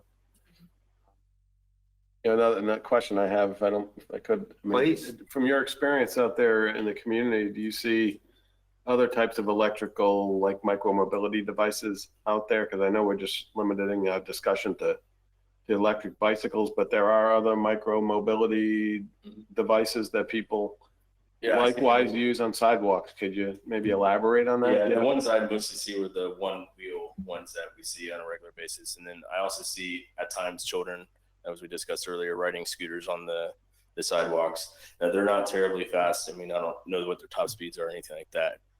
Those are typically the three vehicles, for lack of better terms, that I see on the sidewalks on a regular basis. And those types of micro-mobility devices are likewise subject to municipal regulations on sidewalks, because generally on the sidewalk, it's supposed to be limited to human-powered, right, type devices. And now we've seen with all the electrical capabilities, we've seen all these micro-mobility devices, electrical bicycles, electric scooters, and the like that are likewise now using the sidewalks, because they're subject to an exception to the rule in the statute, unless regulated by a municipality. And I live on Ridgewood Avenue, and so I see what you're saying. I got front row seats is and like that area, to your point, city attorney, we might look at it and say, and for this section of the city, here are the rules. But when you get in these, back in Mayor Pro Tem's neighborhood in Harbor Heights, no sidewalks, it's all street. We can adjust the ordinance for that specific area, not to get it too complicated. Well, But you definitely don't want the kids on the scooters in the. How do you regulate that? Is it gonna be an age thing or? Well, where do the kids ride their scooters if they live in Harbor Heights? In the street. Yeah. But I mean, Harbor Heights is a whole different ballgame, there's, Mm-hmm. and the people, yeah, they basically ride in the street, but people drive slow and it's. Mayor? yes, I know the council's going to take some time to think about this. One of the things that just occurred to me we could think about, y'all could think about as you're talking to your constituents is what we're trying to solve is a problem on the sidewalk. If there was perhaps an educational campaign, if there was perhaps some kind of signage, especially if it's cool signage that kids might like to see or pick up on, I'm sensing that enforcement can be difficult of this, but an educational campaign couldn't hurt. Is that all we do? Maybe not, but maybe that's the least we can do is work on an educational campaign that says, e-bike safely, however you put that out there. Also, where we have pedways, multi-use pedways, such as Ridgewood and North Atlantic, direct them there, put it there so their sidewalks are kept clear on North Atlantic and Ridgewood. At least there's a place for them there that's not in the roadway. It's the multi-use pedway. So maybe an educational component might factor into some of the thinking until we talk about this again. yeah. If we could work with our sheriff's departments to give some sort of like licensing, kids licensing. You come to this course, you get a helmet, you get your cool sticker decal. It's voluntary, but if we can get a lot of kids together and, we all go volunteer and show up and support, have the experts on, well, we did the biking thing out at Manatee Park, but give a class and, they might have 10 questions, or I'm sure this is all created. And if they pass, take it as many times until you pass and they get their education and license there. So I think that's just one idea, but having a specific ordinance for those issues today is really, it's your discretion from what you observe. You use your best judgment, the preponderance of evidence, he tries to build off of it. And if we do have the authority though to write, I'm focused on the how people use it as the same way would you do careless or reckless. We can regulate that. Yeah, but the statute says you can regulate the operation. So I don't know if there's anything other than short of banning. Plus, on electric bicycles, I said there's 3 classes of them. I mean, class 3, I think ceases to provide electric assistance at the speed of 28 miles an hour versus class 1, which is ceases providing electric assistance at 20 miles an hour. So, and there's there's 3 classes. So some of them out there may be clearly like a class 3, where they can, they can provide electrical assistance at a far greater speed than just a class 1. While you may find class 1 be okay under certain circumstances, maybe class 3s are just flat out prohibited on sidewalks. I don't know. I don't know all the specifics, but I can just tell you that the motor vehicle laws in the state of Florida are just crazy. To try to be all the definitions and different types of vehicles that, you got to drill down deep when you deal with the motor vehicle laws. I think we got the conversation started. We certainly got our work cut out for us. If you have any more to add, I think we're all good. Anybody else have any questions for me? Thank you. As you're driving and seeing stuff, tell one of us and we'll try to learn with you. Thank you so much. Appreciate it. Council, anything else? I don't think our city manager needs a motion. I think he said he's got it. Good. Yes, We got consensus to keep the conversation going, working with staff? Thank you. We'll bring it back with the golf cart ordinance. Okay, looking good. Thank You have you. a speaker's card.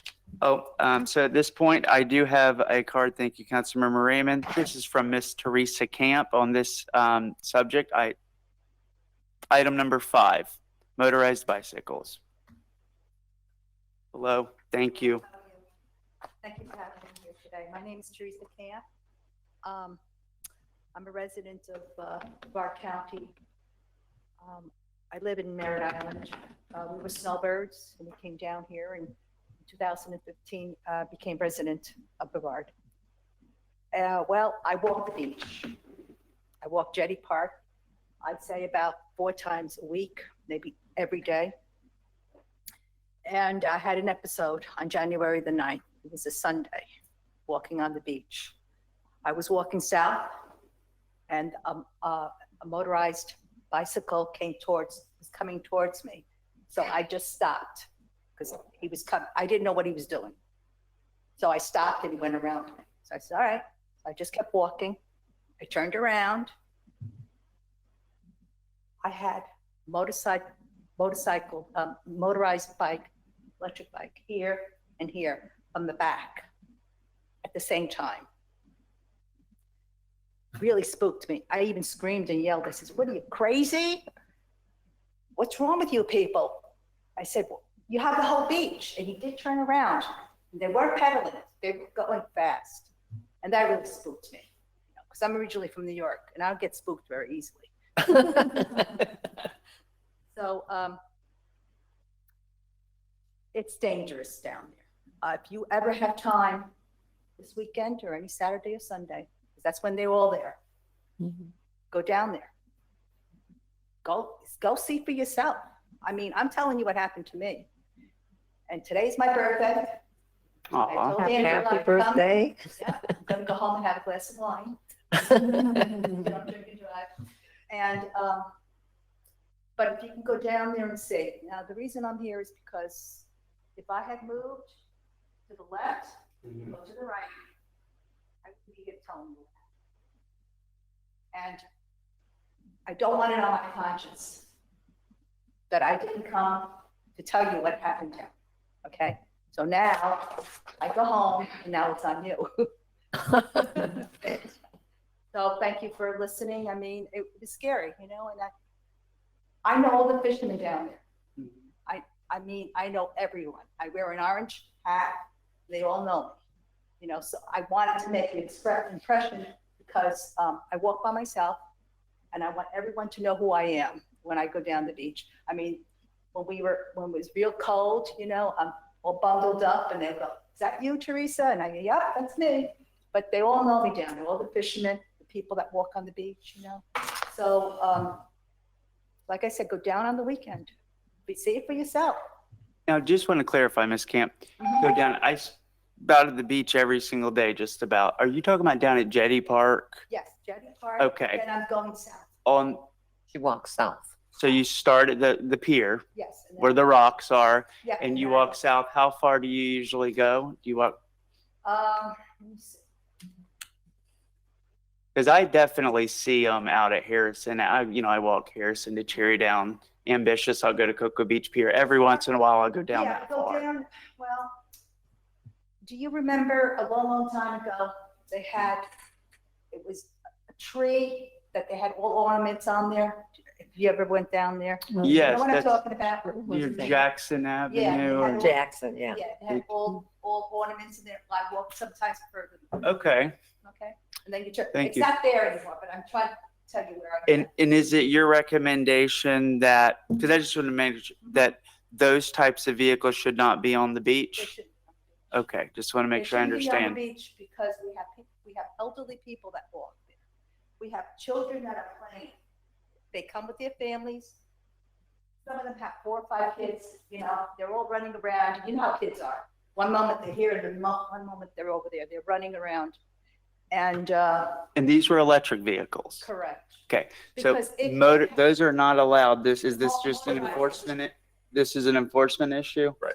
Okay, so, They weren't pedaling because if you're pedaling, I don't think you walk faster than some of the someone that's pedaling on the beach. I'm telling you. Yeah. So they do. So we have a non-emergency line, and I encourage as many residents, if you have your phone, to have that ready, whether it's dogs on the beach, seeing something suspicious, whether you can call. Those laws are written to where those are not allowed, and if you see it, My girlfriend came down Saturday. Mhm. She has a motorhome, and but she comes down now and then. Saturday, I talked to her. She says, "You can't believe the dogs." so I think something we can target and focus on, but most importantly, happy birthday Thank to you. you. Yes, and thank you for spending I'm your a good friend birthday of with Angela, you. and I told her I do. Yes. Thank you very much for listening, and I hope that we do something about it because it's really important. You know, I don't walk the sidewalks at Merritt Island because of the dogs. Some people have their dogs they let loose, you know. Mm-hmm. So I don't walk. I go down to Jetty Park because I feel I'm safe. You know, I pay my. I have my tag, and like I said, I walk there because I feel I'm safe. There's always people around. You know, but I'm telling you, you go down there on a Saturday and Sunday, you'll see them. Thank you. And I know Thank spring you very break's much. coming, so we'll try Thank you to, very much. thank you. Have a good night. Okay. Well, that wraps up that item of old business number 5 there. This time, before we go into this public hearings, which I think are going to move quickly, I would like to take a 10-minute recess, if you don't mind. Please, we are at 7:36. If we could reconvene at 7:47. Is that okay? 7:47, we'll be back. Thank you.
With that, we are at 7:51, bringing it back after a recess. We're going to head into our public hearing portion of the meeting. The way we'll do this is items 6 through 12 are different parcels of land where we've had first readings last month. We're now going to be doing our second and final readings. They're all specifically outlined in each agenda item. I'd like for, if you don't mind, have our either city attorney or city manager just give an overview of generally what we're doing with items 6 through 12. And the way we'll do this, I think it ran smooth last time, is the city attorney will read it. Take, for example, item number 6. He'll read both. That, as an example, is ordinance 23, 2021 and 24, 2021. We will then go to public comment.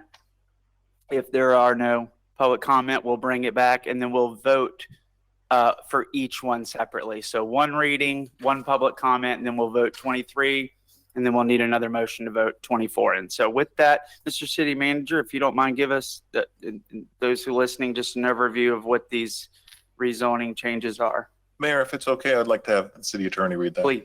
Okay. Just generally, as the council is aware, the city is currently updating its official future land use map and its zoning map.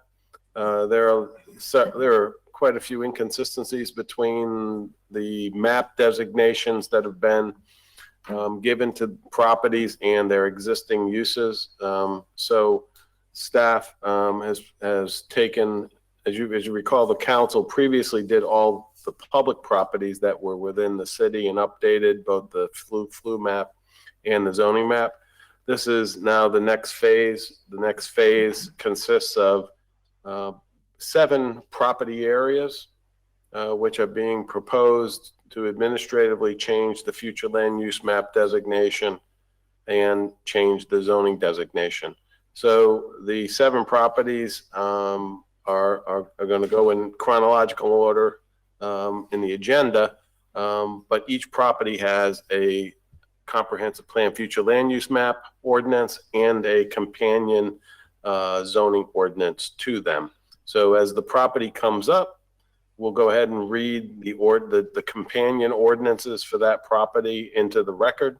Then there would be one public hearing where anyone can comment on the property, subject property being considered for the change. And then the council, after public hearing, would have separate votes for the 2 ordinances, the future land use map ordinance and the zoning map ordinance. Thank you. Councilor, any questions on the general process before we get into number 6? Okay, so we'll begin public hearing item number 6, which is ordinance number 23, 2021 and ordinance number 24, 2021. Mr. City Attorney. Okay, this is ordinance number 23-2021, an ordinance of the City Council of the City of Cape Canaveral, Florida, adopting a small-scale future land use map amendment by changing the future land use map designation of multiple parcels of real property located along the north and the south side of Oak Lane, and more particularly depicted and legally described on Exhibit A, attached here too, from C1 commercial to R2 residential, providing for the repeal of prior inconsistent ordinances and resolutions, severability, incorporation into the comprehensive plan, and an effective date. The other ordinance related to the same property is the rezoning ordinance, number 24-2021, an ordinance of the City Council of the City of Cape Canaveral, Florida, adopting a city-initiated rezoning of several parcels of property located along the north and the south side of Oak Lane from their respective current city C1 low-density commercial zoning designation to the city R2 medium-density residential zoning map designation, providing the properties subject to this ordinance are more particularly depicted and legally described on Exhibit A attached here too, and providing for repeal of prior inconsistent ordinances and resolutions, severability, and an effective date. This is second and final reading of both these ordinances, also a public hearing item. If you recall, during first reading of this ordinance, Mr. Haynes, one of the property owners, that owns property at the end of Oak Lane requested that his property be removed from the ordinances. And that property was removed from both of these ordinances, so that Mr. Haynes' property is not being considered this evening for any future land use map change or zoning map change.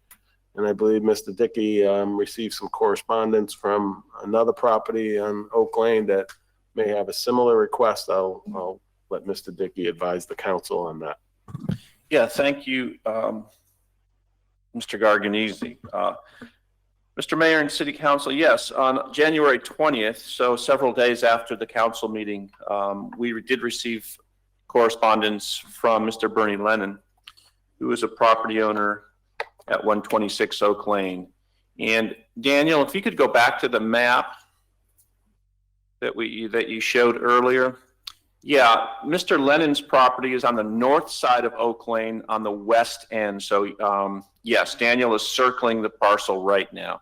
So that is Mr. Lennon's parcel, and he has requested that his property be removed from consideration from both of the ordinances as well. And the note in our staff report is that he does understand that his property would remain non-conforming because there is a residential structure on the property. And this is different than Mr. Haynes' property. Mr. Haynes is undeveloped and vacant. However, since Mr. Lennon's property is developed residentially, that would, if he remains commercial, that non-conforming issue would not go away. And also, I believe at the council meeting, there was a request to make sure that all of the property owners were aware of the removal of Mr. Haynes' property from the consideration from the ordinances. So we did, I believe it was February 1st, yes, we did a mail out of all the residents there and sent them a notice of this evening's meeting, as well as the action the council took on the January meeting of removing that piece from consideration. And I believe Councilmember Kellum also was active out on Oak Lane with helping to notify the residents as well. But Dave, that notice also included Mr. Bernie Lennon's request to withdraw as well. That's correct. Thank you. Thank you very much. Council, I got some questions, but do we have any questions for our staff on this? This one's, I think, unique compared to the other ones.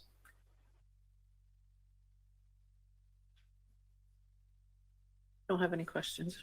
Does this have to be amended then to remove Bernie's property? That was one of my questions. Is this what we're looking at? Does not look like Mr. Haynes' property is in that picture. correct. That's been removed already. Yes, that was per the council's recommendation at hearing number 1 Last month. last month. Okay, so we're voting it as is now because the amendment, well, excuse me, Bernie's needs to be removed. Bernie's is still in the ordinance. So if the council decides to remove Mr. Lennon's property from the ordinance, that will the ordinance will need to be amended to reflect that. Understood. Did that answer your question? So in first reading, we removed the Haynes property. We're gonna do the same thing, but it will pass tonight on second reading with the expectation that it would remove, assuming it passes scenario. Or we could, what the other way, it could add back in, right? I mean, it's trying to see what Well, as far as adding back in, I don't think we can do that because the heading of the ordinance, if you may not recall how the ordinance was written, the heading now reads parcels of real property located along the north and south side of Oak Lane. Last month, that ordinance read, I think it was the west, north, and south side of Oak Lane.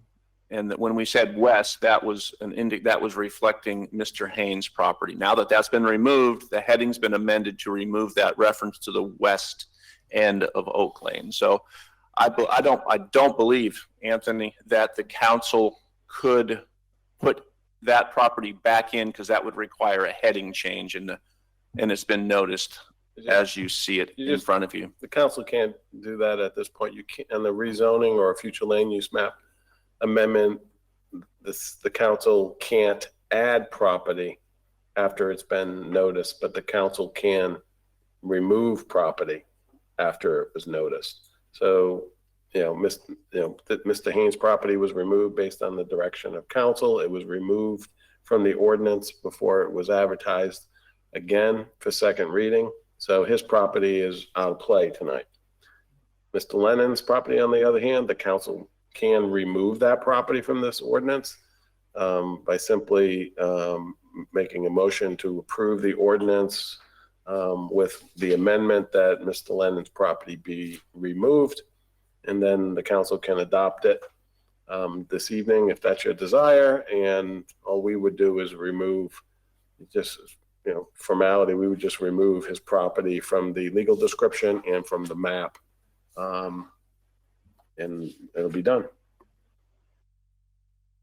Could we have just kept it like, I don't understand why we changed the heading. Why didn't we just vote on the second reading to remove it again and then do like we're going to do Mr. Lennon's tonight? Was there a reason that we needed to? That was the direction, my recollection of the direction of the council at the request of Mr. Haynes is to remove his property. So we removed the property. Okay. It didn't. No, I'm just, we're going to be doing a lot of these. And so I don't see this one changing, but had it, if it changes direction, it's like, I think we're going to have to advertise again, right? I mean, that would cause him, and we didn't necessarily gain a lot by removing it on this one. I don't see what advantage that gave us by removing it in the header. I think Councilmember Raymond's point was, I thought it was going to be the same one as last time, and we would just vote the same way we did last time and go, yes, vote to remove Haynes and consider removing Lennon, and Yeah, for purposes of advertising, we had to advertise those parcels that were going to be part of this ordinance. And the direction from the council last month was remove Don Haynes' parcel from consideration of the ordinance. Therefore, we can't be advertising a piece of property that is not subject to the ordinance.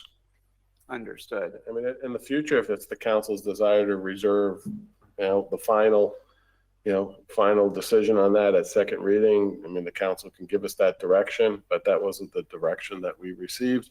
And, frankly, as looking at it from the property owner's perspective, that was his request. That was done. And I mean, I don't know if you want to put the property owner through the inconvenience, I guess, of having to wait another meeting for what seemed to be like a final decision at the last meeting. I don't have a desire to do that. I'm just thinking, if we're going to be doing a lot of these and this happens again, I see this happening again, it might be better to just keep them in. And that's council's choice. To eliminate that from happening. If that's what the council would like to do, that's fine. I didn't think we were going to remove it that immediately, but I understand. So that's all I have on that. And Councilmember Raymond, I think we shared a similar question, but I think they answered it. We're going to remove Mr. Lennon's. There's a request to remove Mr. Lennon. No, not yet. We're just making sure that we understand what we're voting on this time. Mm-hmm. So we're going. You're on.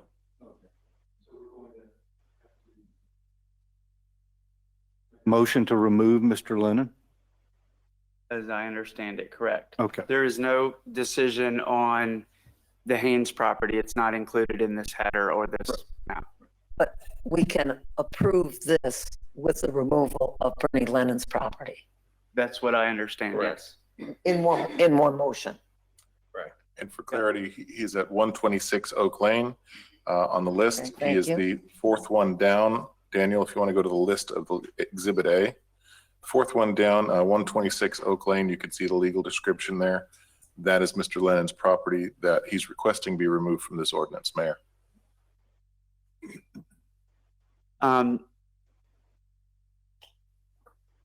Got it. And the Haynes property, was that 135? Or I believe that was 143. 143? Okay. That's why it's no longer, that's why you don't see it on this particular, on Exhibit A, because it's been removed. Okay. And the property owners that were notified is this the list of, it was everyone on Oak Lane? I guess what was the process to decide who gets notified about this change? Yeah, as I recall, the discussion was the residents on Oak Lane would be notified. And that's who the mail out went to, the residents who actually live on Oak Lane. Got it. While not communicated, it's my understanding that it's usually about radius. I don't know. You'd have to tell me. And then 500 feet? That's correct. For a rezoning, we would send out a notice to all property owners within 500 feet. So the abutting parcels on Anchorage, which is just, I'm looking at here, they did not get notification that the property behind them could be changed, is going to stay commercial. That's correct. I think the direction of the council was, let's send a notice to the residents of Oak Lane that lived on Oak Lane. Now I don't remember that. I thought that we would follow the normal rezoning procedure, but that doesn't mean anything was. The rezoning procedure was followed for all of this work that we've done. This was an extra step beyond the code requirement to send an extra notification to the residents on Oak Lane. And that's what Dave said we did. When we do the minimum requirements to notice people, and then we have a situation like this where we change the zoning, we don't have to go back out? No, because there's no change. In this case, somebody's being removed from the change. I understand, but the proposal has changed. I mean, the proposal literally changed. And so if the property owner, for example, on Oak Lane saw the first advertisement that this is all commercial, it's going residential. Then when he found out that one of them was not going residential, it changed his opinion, right? That's the way I understood it. He wanted to stay. And so it's this, we're all in this together approach, but if one pulls out, we might see what I think is a very rational reason for others to pull out. And my concern is if Anchorage Avenue wasn't notified.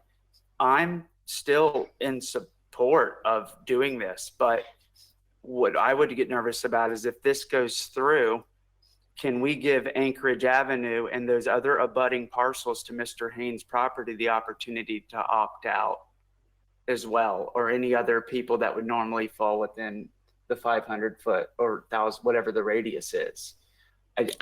I think that's the concern, that only a few Oak Lane was impacted while the abutting parcels are more than just Oak Lane. Well, all those. My understanding of the notification, the notice, is it's a notice of a public hearing. It's not going to say who is going to stay in, who is going to go out, who might not. It's just that there's a hearing that's advertised. The action of the council is not for a foregone conclusion when the notice is sent out, just that you have an opportunity to attend and be heard. That's all. The letter that went out though just said a public hearing. The courtesy letter? Yes. That did not specify any properties in that? The courtesy letter that was sent on February 1st did. It indicated that Mr. Haynes' parcel was removed, was proposed to be removed, and that the council removed it at first reading, and they would be considering final action this evening. So that was specific to the property, to Oak Lane property owners only. That's what correct. I'm talking That was about. the extra notice. Yes, but we're a city, and I appreciate that notice. And I think if we can give the other property owners I think if you're living on Anchorage and you receive, they receive the first notice, because is it 500 feet? Is that the radius? Well, if you recall, the council approved a modified notice process for large-scale administrative rezonings, probably about 2 years ago, I think. And one of the requirements that went away was the requirement to send a notice to individual property owners within 500 feet. There's an alternative notice process in our code, which is what we followed. And what is that process? I'd have to get the code out. If somebody does a zoning change today, you don't recall of any length of feet? Isn't that set by the county? That's for Yeah, that's for individuals who submit a rezoning request to the city. And it is a 500-foot radius. So yes, that is correct. However, the council modified that process for large-scale administrative rezonings, what we're doing now. And that 500-foot minimum requirement, it was replaced with some other steps. And I don't know if anybody has a code with them. I don't have a hard copy of the code with me in front of me, but I would like to pull that up if we don't mind. And I just want to see whatever that standard was, that if we are going to change the header, I think we should mirror that standard for this. Again, I'm for voting this tonight, but if we can give the abutting parcels a chance, I think that this is not what they were originally expecting. If they got the public notice, they go online, they see, oh, it's these parcels, and then now it's 2 less in the final hour. But okay, I'm a little confused. The abutting parcels are residential. Some of them, yeah. No, from Bernie Leonard's place and also the Haynes property. Okay. They were originally C1. They are that today. And so Bernie and the Haynes property is going to remain C1. They're not changing. So I don't quite understand. I think it's fine because they were originally C1 and the people that are residential on Anchorage are residential and there's no problem. I agree, and I support the change. What I'm saying is are there other people in this area that are C1, they're going to residential, and they said, no, had I known that Haynes and Lennon were backing out, I would have went commercial too. Oak Lane got that opportunity, it sounds like, but I'm talking about, are there any other parcels within a radius that, other than Oak Lane, because Anchorage Avenue abuts that property, the 143. And just because you're not on the street doesn't mean you're not going to be impacted by it. But when we do Anchorage, the residents from Anchorage will have an opportunity to come to talk and discuss it at that point when we do the Anchorage area. Agreed, but Anchorage has something to say even if they're not up for the zoning change, that they have a right to know that their neighbor, like when we do a single use, if one neighbor changes their zoning, Anchorage isn't getting changed, but you have a right to go speak for or against that. But they're not changed. It was C1 and he's staying C1, Right. So he's not changing it. So they're not changed. But their understanding after this massive rezoning is that they're all getting changed.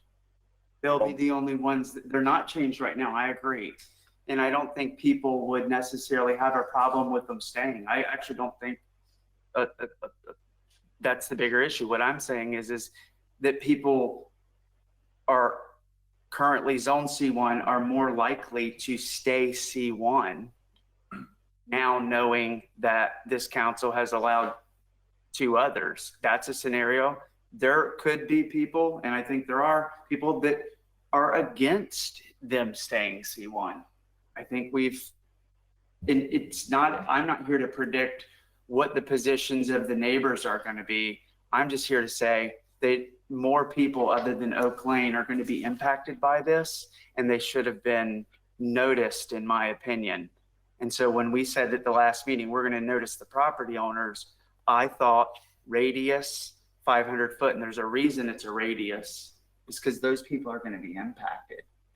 Right. I had requested the extra notification to the people on Oak Lane just to make sure that they knew that this was happening on their street. Anchorage next door was notified with a sign plus notification in the newspaper. And Anchorage is townhomes. You know, I don't see, That's right. they're individually owned townhomes that are grouped. It's not like a person that owns a lot. You know, I don't see, and they're all, mostly all occupied, how that would affect, how would they want, the guy next to me wants commercial and I want to be residential. I don't see how that would affect a townhouse. Do you think that a townhouse has an opinion on, what if they don't want him to go commercial? Well, it's property rights. He can do what he wants, right? Okay, fair, 100% agree. And what if they go, well, I didn't realize that you could get out of this. But they are C1. They have been C1. They're just staying the way they were. Anchorage? Or No, particular? Mr. Haynes and. Correct. That's why I supported it. Right. I don't know. Did you support it last time? No, I did not, but I am this time. Okay, that's where that's good. Because I talked to the residents and I know what they're saying and. I've made my point. I think that the people, if there's people who want to do the same thing as Mr. Haynes and Mr. Lennon beyond Oak Lane, that's my concern. And I'll go and look at this and I'm saying, if they could have 30 days to go, gosh, I wish I would have gotten a letter like the Oak Lane. I'm not on Oak Lane, but I'm on this backside. I want to maintain commercial too. That's it. And from a liability standpoint, I think there's something our city attorney can weigh in on and think is we want to mirror the same approach that we did just for a liability as well. So I've said enough on it and I'm going to support it, but just making sure we're not putting ourselves in a bad situation. Why did Oak Lane get a notice of the change, but the other abutting parcels? Mayor, I can add some clarity to that, I think. The city did properly advertise in accordance with the code and the radius that all of the parcels were going to be considered at a public hearing, and that was done. As a result of what happened at the last council meeting, it was suggested that we do an extra notification that is not required by the code, limited to the Oak Lane residents. I think you're saying that you didn't understand it to be limited to the Oak Lane residents, even though other council members probably do remember that. There was a misunderstanding evidently from that night. So I think what you're requesting is, does this council want to push the pause button on this one so we can widen that secondary notification, that one that is beyond the code requirement, to a wider audience? I think that's what you're requesting. And the question for the count, you could ask the council, do we want to push the pause button here to do a wider extra notification that's not required by code? And that can put the issue to bed. I fully support Mr. Haynes being able to change his property commercial. So I would adjust what you're saying by things. He gets to keep what he got, and so does Mr. Lennon. I'm for passing this tonight, but giving someone who did not get notice the opportunity that they might have had their zoning change, the chance to retroactively join in. That was my opening statement, was let's pass this tonight. Can we give them a 10-day period or a 30-day period that if you want to opt out, and you can. I don't want to slow down the progress with this.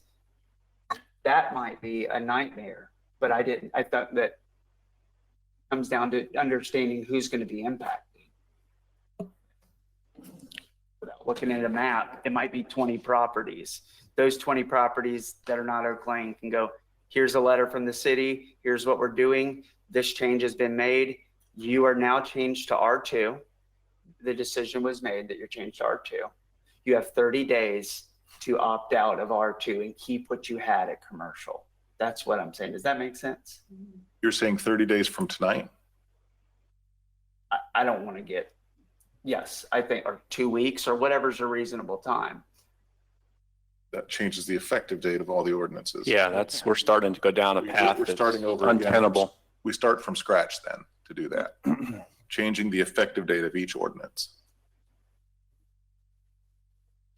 When is the effective date? Tomorrow? Upon When it goes into approval. effect? Correct me if I'm wrong, it's immediately upon approval, Anthony.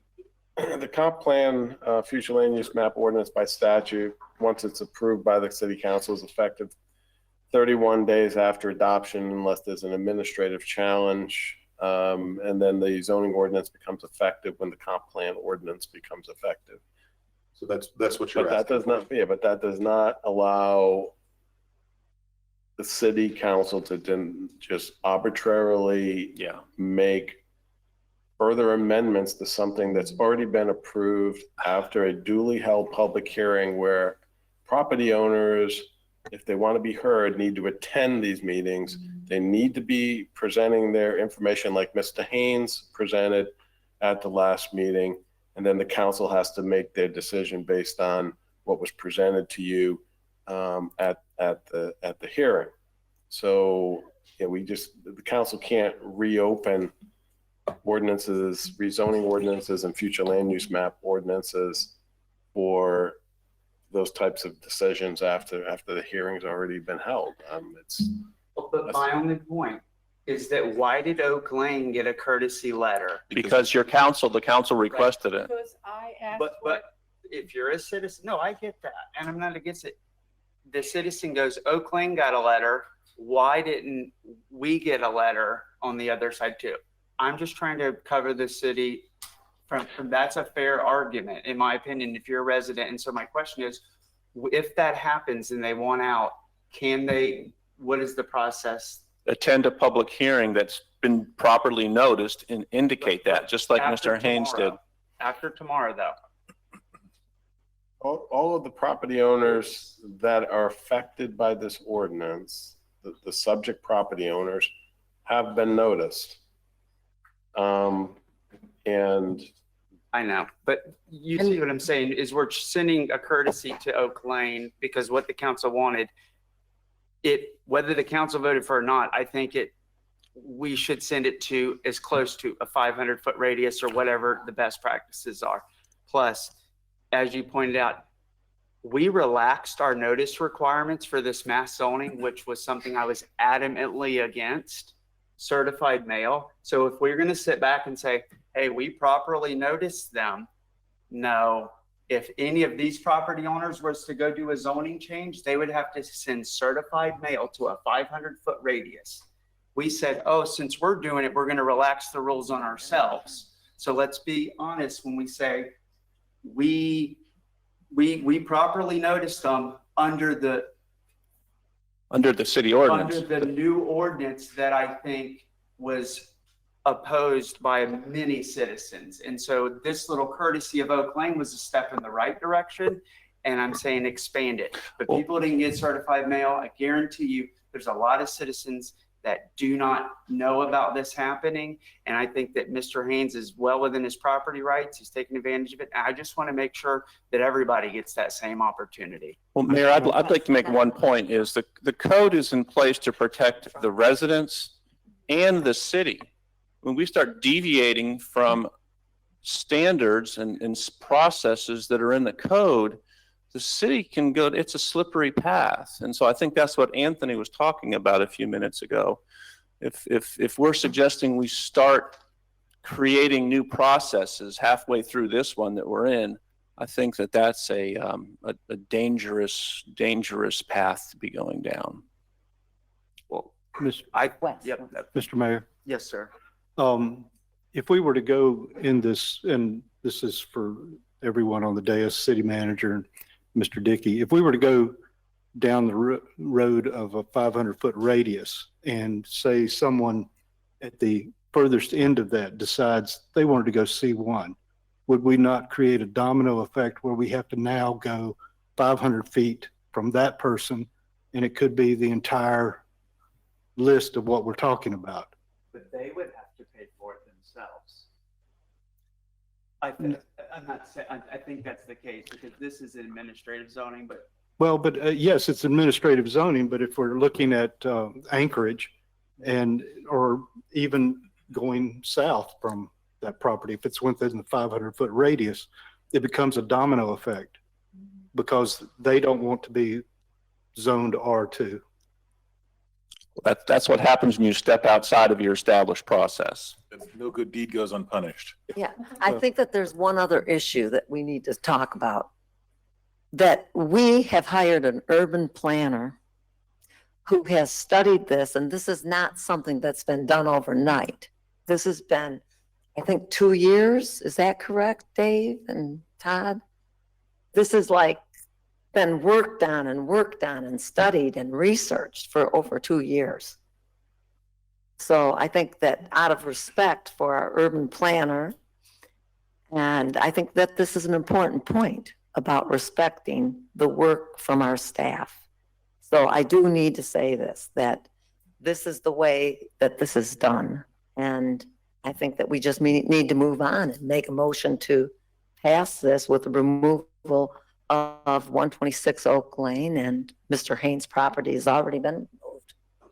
Thank you. Well, my point was just merely that we're just broadening the circle.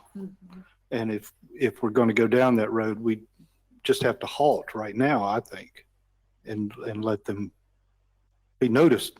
I didn't understand. I think that these two parcels, that would be a finite 500 foot. But if what you're saying is, but if another one Right. joins in an extreme example in the printer, now you have to do another 500 Right. foot. Right. And so the safest way was Like a domino effect. of course, but I get it. I think it's zoning and it's controversial. So, but may not be an issue. I'm ready to move forward with this, council. Okay, good. Thank y'all for talking through it. Okay, you ready for a motion? Please. All right, I move that we adopt ordinance number 23-2021 with the removal of 126 Oak Lane, Bernie Lennon's property. I'll second that. Okay. At this time, we've got a motion on the floor and it's by Councilmember Raymond and a second. This is a public hearing item. So if there's any, we do have a card. Now, Mr. Haynes, you have a card, but you checked number 9. Do you want to talk about this one or number 9? No, I see it now. There it is. Well, you're the only one I have, so.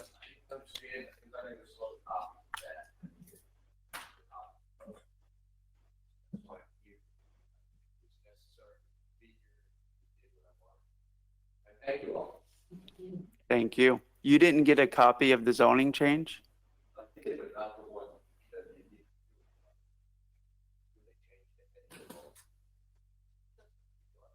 No, yeah. Okay.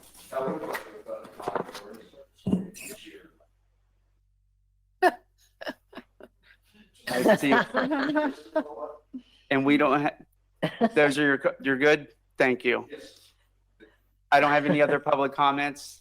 Anybody else would like to speak? I see no from Daniel. At that point, we're going to close public comment. We got the motion on the floor in the second from Councilmember Raymond and Davis to adopt ordinance number 23-2021 with the removal of help me out, 126 Oak Lane. That's right. Hearing nothing else from council, city clerk, would you please call the roll? And we're voting on Wait. ordinance Excuse number me. 23-2021. Excuse me. Daniel, you have a, Excuse me. okay. A hand just went up, sir. Yep. And we're doing public comments for ordinance number 23-2021 or ordinance number 24-2021, which are related to the same properties. Please go ahead. Thank you. All right, I have a hand raised from Mr. Mark James. Mr. James, you have 3 minutes. This is Mark James. I live at 135 Oak Lane. With respect to the notice, I did receive the letter that was sent out. With respect to the removal of Mr. Haynes' property, I was not aware of that. Maybe that's my fault based on the change to the code. I don't have a problem with Mr. Haynes' property being remaining as a C1 commercial property. Everything to the west of him, I think, has developed as commercial. But there's a clear delineation between his property and the surrounding residential areas. With respect to Mr. Lennon's property, the city has allowed Oak Lane to develop as a residential almost 100%. I believe there's a portion of Mr. Lennon's property that is undeveloped right now. But I believe it would be problematic, certainly for the residents of Oak Lane, if that portion of Mr. Lennon's property were to develop as a commercial endeavor. And so I just want to raise my hand as an objection to Mr. Lennon's property being removed from the residential rezoning. Thank you. Thank you, Mr. James. And your address, you are on Oak Lane. If you don't mind, I want to just make sure we have that in the record. That's correct. You're on the end. What's the address number, street address, just to make sure we have it? Yours and 135 Kathy's. Oak Lane. Is it 135? 135. For Mr. James, 135. Okay. Daniel, any other comments? Hands raised. Okay. Council, now we heard public comment. Anything further? Discussion? Mr. James is against Mr. Lennon removing. I don't see how we could let Mr. Haynes and not let Mr. Lennon. Would that make us liable for lawsuits or? I mean. Yeah, I think we can take it on a property by property basis. It was always C1. I'm agreeing with you. Every property owner has the right to request a rezoning. And residents and neighbors have the right to speak to that. In this case, the city is doing a massive one and giving everybody an opportunity to be heard. And that's what we've done, is we've heard opinions, and the council could do it just like Mr. Lennon was applying on his own. The council can make a decision. Okay. With that, this is ordinance number 23, 2021. Got a motion and a second. Motion by Councilmember Raymond, second by Councilmember Davis. Hearing no more discussion. City Clerk, would you please call the roll? Councilmember Davis? 4. Mayor Pro Tem Kellum? 4. Mayor Morrison? 4. Councilmember Raymond? 4. Councilmember Willis? 4. Right. Motion passes. Number 23, 2021 with the removal of the 126 Oak Lane property. Now we are looking for a motion in a second. We've already done public comment for ordinance number 24, 2021 to adopt it. We still need to remove on this one too, right, Mr. City Attorney? Correct. For the land use map? Yeah, and Okay. also, Mayor, since the public hearing was opened up after motion was made to adopt the first ordinance, I would recommend that you open up another public hearing for 24-2021. You got it. I'll do that now. So we're ordinance number 24, 2021. This is a public hearing item on the same parcels. The proposal is to remove 126 Oak Lane. And this is for the map, for the Rezoning map. rezoning map. Mhm. I have no cards. Seeing nothing from Daniel. Good. All right. Public hearing is closed. Back to council. Ready for a motion? Motion with All the right. same removal of 126. All right, I move that we adopt ordinance number 24-2021 with the removal of Bernie Lennon at 126 Oak Lane. I'll second. Got a motion by Councilmember Raymond, second by Mayor Pro Tem Kellum to adopt ordinance 24, 2021 with the removal of 126 Oak Lane. City Clerk. Councilmember Davis, Four. Mayor Pro Tem Kellum, Four. Mayor Morrison, 4. Councilmember Raymond, 4. Councilmember Willis. 4. Motion passes 5-0. Ordinance 24, 2021. Moving on to ordinance number 13, 2021 and 14, 2021. We are on item number 7. Mr. City Attorney. Ordinance number 13-2021, an ordinance of the City Council of the City of Cape Canaveral, Florida, adopting a small-scale future land use map amendment by changing the future land use map designation of multiple parcels of real property, generally known as Ocean Gardens, located on Ocean Garden Lane and more particularly depicted and legally described on Exhibit A attached here too, from C1 commercial to R2 residential, providing for the repeal of prior inconsistent ordinances and resolution, severability, incorporation into the comprehensive plan, and an effective date.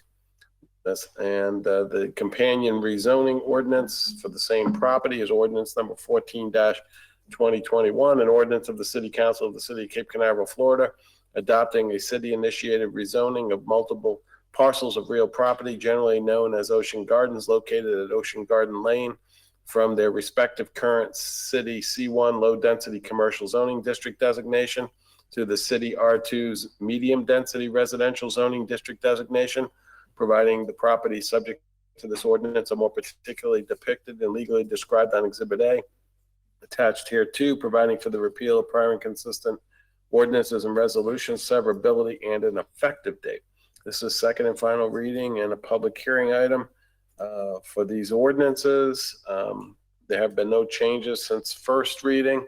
I would recommend that maybe the council consider opening up the public hearing first and then take input on both the ordinances together, and then you can proceed with adopting them separately. You got it. Before we go to public hearing, any questions for our city attorney on this one? Or city staff? No. Good. Okay. This is a public hearing item for ordinance number 13, 2021 and ordinance number 14, 2021. I have no cards. Daniel, anything online? Seeing none, public hearing items closed. Back to this council. Looking for a motion to adopt ordinance number 13, 2021 first. I'll make a motion. Oh, go ahead. Got a motion by Councilmember Willis and second it? Yeah. A second by Mayor Pro Tem Kellum.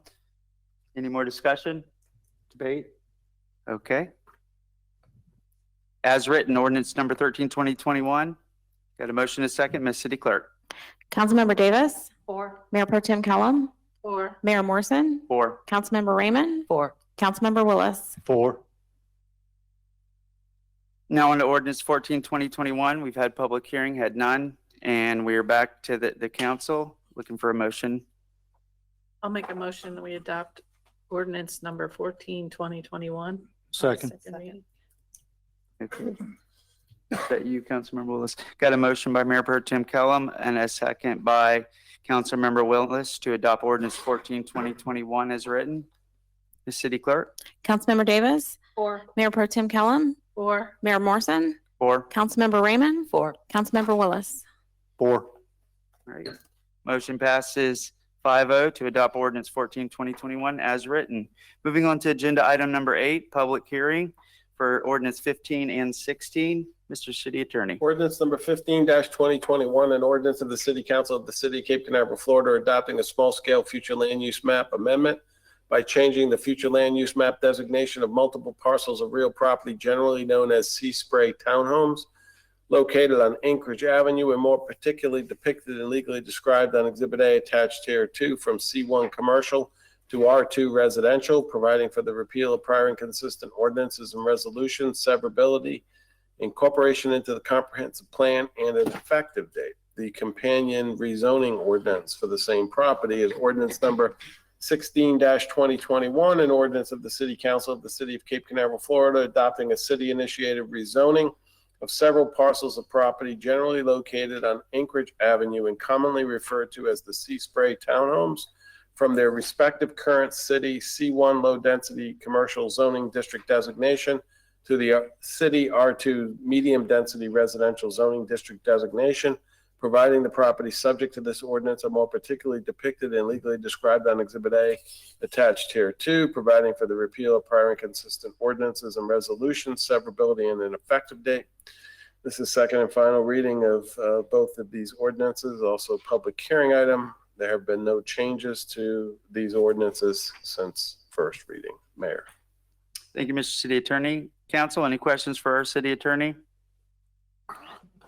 Seeing none, we're going to go to public hearing for both ordinances number 15, 2021 and ordinance number 16, 2021. This is for the future land use map amendment and the rezoning. The parcels, if you could see the screen on Anchorage Avenue in North Atlantic, the front, I guess most eastern parcel there is the subject property. And Daniel, anything back there? No comments? Public hearing item is closed. Seeing none, back to this council. Looking for a motion to adopt number 15, 2021. I make a motion that we adopt 15-2021. I'll second it. Got a motion by Councilmember Davis and a second by Councilmember Raymond. Any debate, discussion? Okay. Seeing none, Ms. City Clerk. Councilmember Davis, 4. Mayor Pro Tem Kellum, 4. Mayor Morrison, 4. Councilmember Raymond, 4. Councilmember Willis. 4. All right. Ordinance number 15, 2021 passes 5-0. Moving on to ordinance number 16, 2021. We've closed public hearing on this. Council, same motion, looking for. I'll make a motion, we adopt ordinance 16, 2021. Second. Got a motion by Mayor Pro Tem Kellum and a second by Councilmember Willis to adopt ordinance number 16, 2021 as written. Debate, discussion, no more. All right, Ms. City Clerk. Councilmember Davis, 4. Mayor Pro Tem Kellum, 4. Mayor Morrison, 4. Councilmember Raymond, 4. Councilmember Willis. 4. Ordinance number 16, 2021 passes 5-0. Moving on to agenda item number 9, still in the public hearing item portion of the meeting. This is to address ordinance number 17, 2021 and number 18, 2021.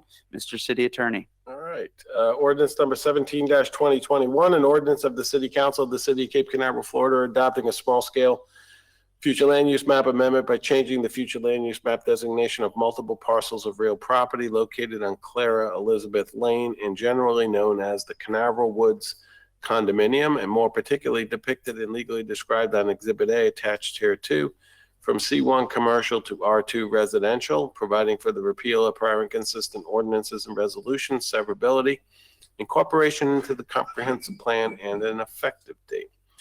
The companion rezoning ordinance is ordinance number 18-2021, an ordinance of the City Council of the City of Cape Canaveral, Florida, adopting a city-initiated rezoning of several parcels of property generally located on Clara Elizabeth Lane and commonly referred to as the Canaveral Woods condominium from their respective current city C1 low-density commercial zoning district designation to the city R2 medium-density residential zoning district designation, providing the property subject to this ordinance are more particularly depicted and legally described on Exhibit A, attached here too, providing for the repeal of prior inconsistent ordinances and resolutions, severability, and an effective date.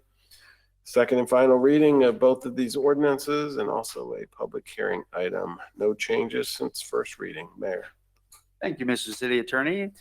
Reading ordinance number 17, 2021 and number 18, 2021. Council, any questions on this one for staff? Okay, public hearing item. We are open. Check with you, Daniel, virtually. Any hands raised for public hearing number 7, ordinance number 17, 2021 and ordinance number 18, 2021? I see nothing here with us tonight. That public hearing is closed. Back to this council, looking for one at a time. 17 first. I make a motion to adopt ordinance 17-2021. I'll second. Got a motion by Councilmember Willis and a second by Councilmember Davis to adopt ordinance number 17, 2021 as written. Debate, discussion, council? Seeing none, Ms. City Clerk. Councilmember Davis, 4. Mayor Pro Tem Kellum, 4. Mayor Morrison, 4. Councilmember Raymond, 4. Councilmember Willis. 4. Ordinance number 17, 2021 passes 5-0 as written. Looking for a motion for number 18. I'll move that we adopt 18-2021. Second. Got a motion by Councilmember Raymond. Got a second by Councilmember Willis. Debate, discussion, seeing none. City Clerk. Councilmember Davis, 4. Mayor Pro Tem Kellum, 4. Mayor Morrison, 4. Councilmember Raymond, 4. Councilmember Willis. 4. Ordinance number 18, 2021 passes 5-0 as written. Moving on to agenda item number 10, which consists of ordinance number 19, 2021 and number 20, 2021. Oh, that's a mouthful. Mr. City Attorney. All right, next up in the baddest box, Portside Villas Condominium. Ordinance number 19-2021, an ordinance of the City Council of the City of Cape Canaveral, Florida, adopting a small-scale future land use map amendment by changing the future land use map designation of multiple parcels of real property located on Portside Avenue, generally known as the Portside Villas Condominium, and more particularly depicted and legally described on Exhibit A attached here too, from C1 commercial to R2 residential, providing for the repeal of prior inconsistent ordinances and resolutions, severability, incorporation into the comprehensive plan, and an effective date. The companion rezoning ordinance is ordinance number 20-2021, an ordinance of the City Council of the City of Cape Canaveral, Florida, adopting a city-initiated rezoning of several parcels of property generally located on Portside Avenue and commonly referred to as the Portside Villas Condominium from their respective current city C1 low-density commercial zoning district designation to the city R2 medium-density residential zoning district designation, providing the property subject to this ordinance are more particularly depicted and legally described on Exhibit A, attached here too, providing for the repeal of prior inconsistent ordinances and resolutions, severability, and an effective date. This is second and final reading of both ordinances, also a public hearing item. No changes since first reading. Mr. Mayor. Thank you, Mr. City Attorney. Item number 10, for those of you tuning in, ordinance number 19 and 20. Council, any questions on these for city staff? Seeing none, we're going to go to a public hearing. See none here in the audience. Daniel shaking his head no. Public hearing is closed. Looking for a motion. I make a motion that we adopt ordinance number 19-2021. Second. Got a motion by Councilmember Davis and a second by Councilmember Willis to adopt ordinance number 19, 2021. Any debate? Seeing none, City Clerk. Councilmember Davis, 4. Mayor Pro Tem Kellum, 4. Mayor Morrison, 4. Councilmember Raymond, 4. Councilmember Willis. 4. Ordinance number 19, 2021 passes 5-0 as written. We've closed the public hearing on number 20. Looking for a motion. I'll make a motion, we pass ordinance 20, Yeah, 21. get a hold of that one. Say 23 times. I'll second it. All right, got a motion by Mayor Pro Tem to adopt ordinance number 2021 and a second by Councilmember Raymond. Any debate, discussion? City Clerk. Councilmember Davis, 4. Mayor Pro Tem Kellum, 4. Mayor Morrison, 4. Councilmember Raymond, 4. Councilmember Willis. 4. Ordinance number 2021 passes 5-0 as written. Moving on to agenda item number 11. Nearing the end, my friends.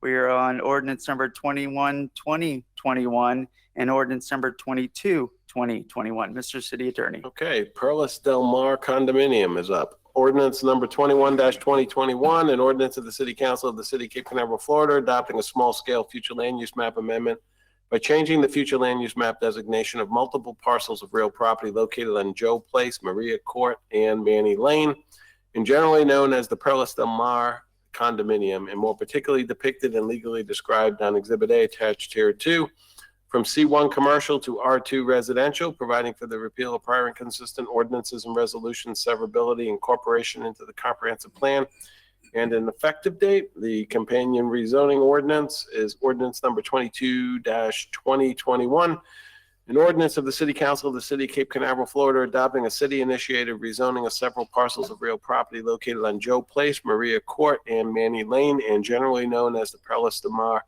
condominiums from their respective current city C1 low-density commercial zoning district designation to the city R2 medium-density residential zoning district designation, providing the property subject to this ordinance are more particularly depicted and legally described on Exhibit A, attached here too, providing for the repeal of prior inconsistent ordinances and resolutions, severability, and an effective date.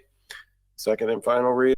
of these ordinances, also a public hearing, and no changes to these ordinances since first reading. Mayor. Yes. Item number 11, ordinance number 21, 2021, and number 22, 2021. Council, any questions for staff? Public hearing item, Daniel? Seeing none at home. Anyone here in the audience? We're on 21 and 22. Closing public hearing, back to council. I move that we adopt ordinance number 21, 2021. Second. Ooh, just by a slam. Got a clear motion by Councilmember Raymond to adopt ordinance number 21, 2021, and a close one, it sounds like, with Councilmember Willis. Take your That's fine, Take your pick. whatever. Ladies first, Councilmember Davis. Any debate? Seeing none, City Clerk. Councilmember Davis, 4. Mayor Pro Tem Kellum, 4. Mayor Morrison, 4. Councilmember Raymond, Or Councilmember Willis. 4. Ordinance number 21, 2021 passes 5-0 as written. Close public hearing on 22, 2021. Looking for a motion. I'll make a motion that we adopt ordinance 22, 2021. Second. We've got a motion by Mayor Pro Tem Kellum and a second by Councilmember Willis to adopt ordinance 22, 2021. Any discussion, debate? Seeing none, City Clerk. Councilmember Davis, 4. Mayor Pro Tem Kellum, 4. Mayor Morrison, 4. Councilmember Raymond, 4. Councilmember Willis. 4. Ordinance number 22, 2021 passes 5-0 as written. And the final, number 12, agenda item for 42, excuse me, I think we're going to take number 41 first. Nope, And- 42 first. 42 first? Yeah, 41 second. I thought we wanted to flip it, but got it. Yeah, no, it should be 41 first, but unfortunately we messed up on the numbering on this part. That's the worst thing that happens. We're doing good. All right, ordinance number 42-2021, an ordinance of the City Council of the City of Cape Canaveral, Florida, adopting a small-scale future land use map amendment by changing the future land use map designation of a parcel of real property approximately 30 acres more or less with a parcel ID of 24-37-14-28 *A and an address of 8810 North Atlantic Avenue, and more particularly depicted and legally described on Exhibit A attached here to from C1 commercial to R2 medium density residential, providing for the repeal of prior inconsistent ordinances and resolutions, severability, incorporation into the comprehensive plan, and an effective date. The companion rezoning ordinance to this parcel is ordinance number 41-2021, an ordinance of the City Council of the City of Cape Canaveral, Florida, adopting a city-initiated rezoning of a parcel of real property approximately 0.30 acres more or less with a parcel ID of 24-37-14-28 *A and an address of 8810 North Atlantic Avenue, and more particularly depicted and legally described on Exhibit A attached here too, from City C1 low-density commercial zoning district designations to the City R2 medium density residential zoning district designation, providing the property subject to this ordinance are more particularly depicted and legally described on Exhibit A attached here too, providing for the repeal of prior inconsistent ordinances and resolution severability and an effective date. This is second and final reading of both these ordinances. Also a public hearing item, no changes to these ordinances since first reading. And again, start with ordinance number 42-2021, please. Thank you, Mr. City Attorney. Just to clarify, I do get a question, but we can do public hearing for both of them, Correct. 42 and 41. Yes. Okay, Mhm. council, any questions on this one? Seeing none, public hearing item on ordinance number 42, 2021 and 41, 2021. Seeing none, public hearings closed. Looking for a motion, council number 42 first. I make a motion, we adopt ordinance number 42-2021. I'll second it. We have got a motion by Councilmember Willis and a second by Councilmember Raymond to adopt ordinance number 42, 2021 as written. Any debate? Seeing none, City Clerk. Councilmember Davis, 4. Mayor Pro Tem Kellum, 4. Mayor Morrison, 4. Councilmember Raymond, 4. Councilmember Willis. 4. Ordinance number 42, 2021 passes 5-0 as written, and looking for a motion for 41, 2021. I make a motion that we adopt ordinance number 41-2021. Second. Got a motion by Councilmember Davis and a second by Councilmember Willis to adopt ordinance number 41, 2021. Any debate? Seeing none, City Clerk. Councilmember Davis, Or, Mayor Pro Tem Kellum, or, Mayor Morrison, 4. Councilmember Raymond, Or Councilmember Willis. 4. All right, ordinance number 41, 2021 passes 5-0 as written. And that concludes the public hearing portion of our meeting. We're now heading into items for discussion. All right, everyone's ready? The first item, number 13, for those of you listening, is the City of Cape Canaveral Community Center Multi-Generational Facility. This is submitted by Councilmember Willis. And with that, Mr. Willis, if you don't mind, please explain. Yes, shortly after this council was seated, Gustavo Berger took me on a tour of all the leisure services facilities, and particularly the community center. And we were talking, and I was looking for ways that we could offset some of the fees that would ultimately be charged for use of the facility. And he and I discussed it, and I had the idea of petitioning or talking to health insurance companies. And I believe this is something that Ms. Kellum has also been, Councilmember Kellum has also been interested in. And I asked him to look into talking to suppliers and see what we could do if our facility met the needs, and if we could come up with a plan or proposals or contracts, whatever he could find. And I think Gustavo has some more information. I believe he's located 3 in the interim. And if Gustavo, if you'd like to explain a little more. Yeah. So as Councilmember Willis stated, sometimes when you are part of a certain insurance, let's say Health First, as an end user, you have the ability to attend certain gyms for free. And so that's what Councilmember Willis had me research. And we found a few companies that actually do that. And we're in talks right now to make it happen. And it's very simple in that if you belong to these insurance company networks, and some of them represent as many as 100 different insurance companies like Health First, United Way, et cetera, they will reimburse our facility for people using it up to X amount. So depending on the company, some can reimburse up to $20 to $30 a month per member as long as they attend 10 times per month. Usually they reimburse per time the person attends, so there's no minimum, that there is a maximum. So you could get up to $20 or $30.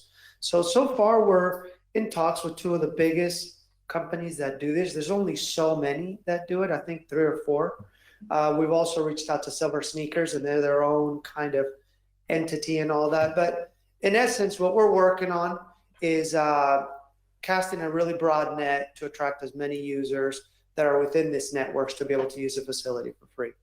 To them, the city obviously would get reimbursed. So yeah, and as far as contracts and all that, I think it's an administrative application we fill out, and then we just become part of the network. There's no cost to join.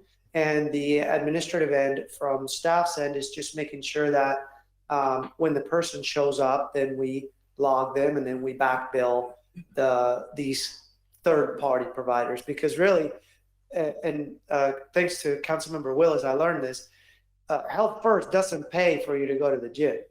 It's this third-party company that has a contract with Health First that has this reimbursement program. I always thought that insurance just gave you, if you had that ability, you got to go to the gym. No, that's not how it works. It's this third-party provider. So if you guys have any questions on that, I'd be. Which insurance companies have already agreed to this? So it's not that's what I'm trying to explain. It's not a per insurance company thing. These companies represent conglomerates of insurance companies. So it's like a subcontract? Yes, yes, they're a subcontractor to insurance companies. So, for example, one of them that I'm speaking with, and I gave Mr. American Council- Specialty? Yeah, American Specialty, for example, they have, gosh, on that list, probably, yeah, can I get that from? This is, with this as well? That's okay, I got the rest, I just didn't think I needed that one. But almost 4 pages of insurance companies they represent. And I didn't know there was a Health First New York when I was reading that. But there's Health First Florida, and then there's Health First New York. United Way, so we get a lot of snowbirds, and people are going to come from all over. Once we sign the application with these people, what they do is they send all of their network participants a letter saying, hey, now you can participate in this thing.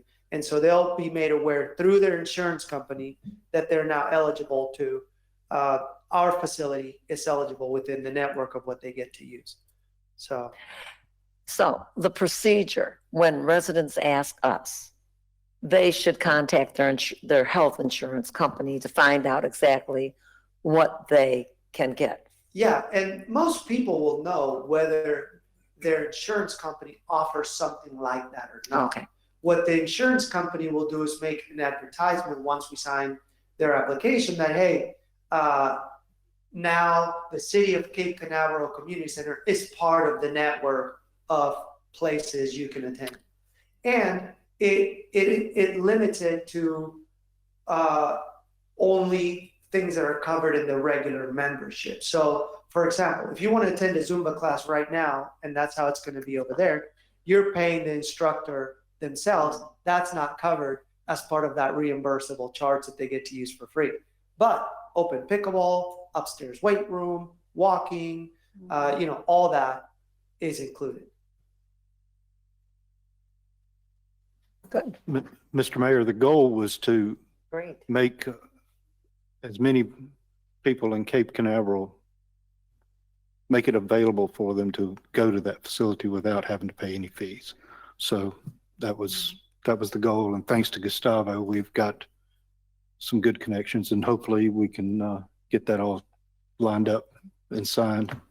Thank you for explaining and breaking it down. I think that, that this is, we all pay insurance, and if you can add this gym on to, sounds like you get on that American companies, their list, 100 different or 4 pages of providers are going to notify their members that this gym in Cape Canaveral is now added. So if you're in Cape Canaveral, Florida, you live there, swing by.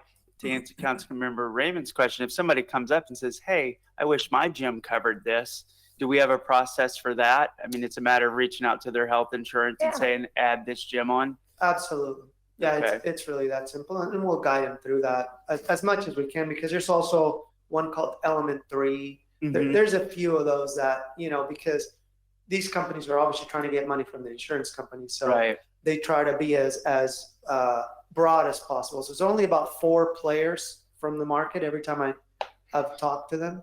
So far we have 2 on the hook. Will this council have to approve any, I guess, what's going to come through us? Is there like a managed care and insurance agreement, or is there anything like that?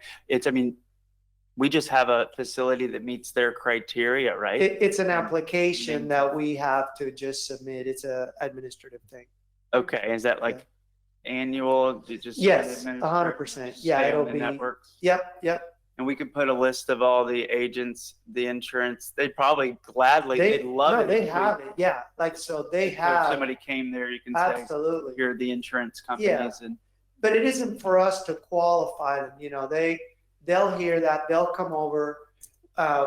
They all get a free visit regardless. So they come up to us and they say, hey, I'm with American Health, and so part of our responsibility is ensuring that they get a tour and they get to use it for free the first time. But they will know that they'll come looking to see whether or not they want to attend our facility. Got it. Thank you. And Mayor Pro Tem, I think with Silver Sneakers you had mentioned in the past. Yeah, I had mentioned it back in 2019 before it was even built. And you said that their silver slippers or sneakers are a whole different. Yes, they're their own whole. And by the way, I was in talks with Silver Sneakers 7 years ago, but the Nancy Hansen Recreation Complex just didn't qualify. Now that we have this facility, I applied to Silver Sneakers, so filled out their whole application process, and so I'm just in process now. I was joking with Councilmember Willis that I've started receiving their marketing information, but have not received a word yet from the actual representative say, hey, we'd like to now qualify your facility for Silver Sneakers. But they're their own kind of animal. They have their own classes, and you got to have a certain Silver Sneakers certified instructor to do certain exercises and all that, so. Well, I'm glad it got brought up again and Yeah, that we can absolutely. utilize that and maybe offset the cost for people that can't really afford to come. Maybe this will help offset the costs for them. So, yeah, I think it's a great idea. Thank you, Member Tim. Any other comments on it? I think it's phenomenal. I think it's great. Okay. Good job, Councilmember Willis. Raymond. Good. Good. Yes. Awesome. They're paying that, but you pay your insurance. Yeah. So it ain't like a freebie, and they just get a new gym, a new access, new resource added on, and city gets, I think, payment, and it sounds like it's a win-win. Thank y'all. Councilmember Willis, I'll leave it with you. What do you want to see as a next step? Well, I just want to see Gustavo bring contracts to the city or get us in the process and the city get us signed up and take care All of of these discussion items are for council awareness and feedback after I talk to the council members who submit them. So with the consensus and the feedback we've gotten, we're going to march forward, as Gustavo said, as an administrative function, and we'll get that going. Thank you. Thank you. Great. You good, Mr. Councilman Willis, on that one? Yes. Ready to move on to number Yes. 14? The electric vehicle charging stations, and I want to acknowledge previous city councils and the city staff for the foresight and the initiative to put in the existing charging stations. It's more like a proof of concept and a need for the city, and to see how much usage there would be. And there apparently is quite a bit. But I think it's time for us to remove the city from providing that themselves, and the responsibility of administering and maintaining the electric vehicle charging stations within the city. And the goal of this initiative would be to upgrade the existing city charging stations to smart, where they can relay data and information, network versions, and would require user payment, and allow other entities to maintain the city infrastructure for these, and decreasing staff time and ongoing maintenance costs, and reduce and or eliminate the liability to the city. And there's a proposal that Zach and Mr. Dickey had worked on, and I think Mr. Dickey can update us on Rivian, if you would. Yeah, thank you for including me in that, the props. I would like to take some of that credit, but Zach is running with this, literally running with it. I just try to stay out of his way. Yeah, Rivian, just a little background on Rivian itself. It's they're kind of following the Tesla model. They're a large EV manufacturer. They manufacture EV vehicles. Primarily, I'll call commercial vehicles, SUVs and cargo vans. As a matter of fact, they've contracted with Amazon for 100,000 units as Amazon progresses in implementing a very no to low carbon footprint fleet. Rivian is very, very involved in that. And as I said, following the Tesla model, Rivian is out looking for opportunities to install charging stations to support this fleet that is going to be let loose here in the next few years. So as they are looking to expand their network of charging stations, they've approached the city of Cape Canaveral. And as Councilmember Willis indicated, there are a number of benefits to going with the Rivian Smart System as opposed to the Clipper Creek units that we have currently. We've been in negotiations with the Rivian representatives. We've provided them with our terms. They are actually drafting up a proposal for us right now to consider. And I'm not going to rehash all of the particulars about the advantages. I think the council member covered them quite well. Reduction of liability, no to low maintenance, smart. These units actually pay for themselves. Rivian is proposing to install them all at no upfront cost to the city. So on the face of it, it appears to be a very good deal.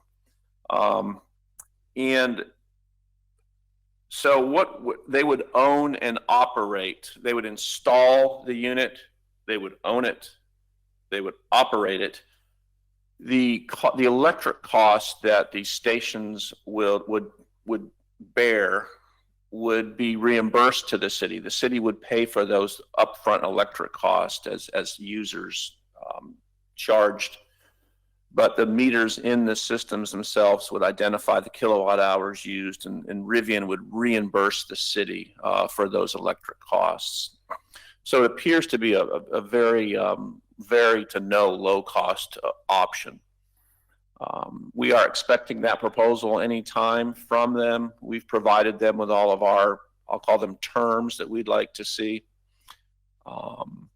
And so we're very excited about it. I think it's really going to be a very neat project. These particular Rivian charging stations are, I'd describe them as universal. They're not Rivian's vehicle specific. So any electric vehicle can use them.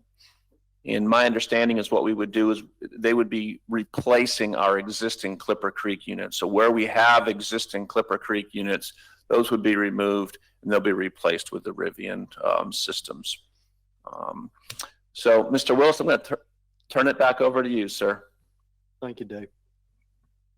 So I'm just looking forward to the proposal, and let's get ourselves out of responsibility for these things. So Thank you. Yes, Councilmember Raymond. Just one question. I know we have an electric vehicle fleet. So how would we charge the city fleet? Will we keep some of our own electric charging stations, or will all of them be ripped out and gone to this company? That's a good point of negotiation for us to have with them. Thank you for bringing that up. I would like to negotiate favorably for the city to use them at no charge. Good point. Yep.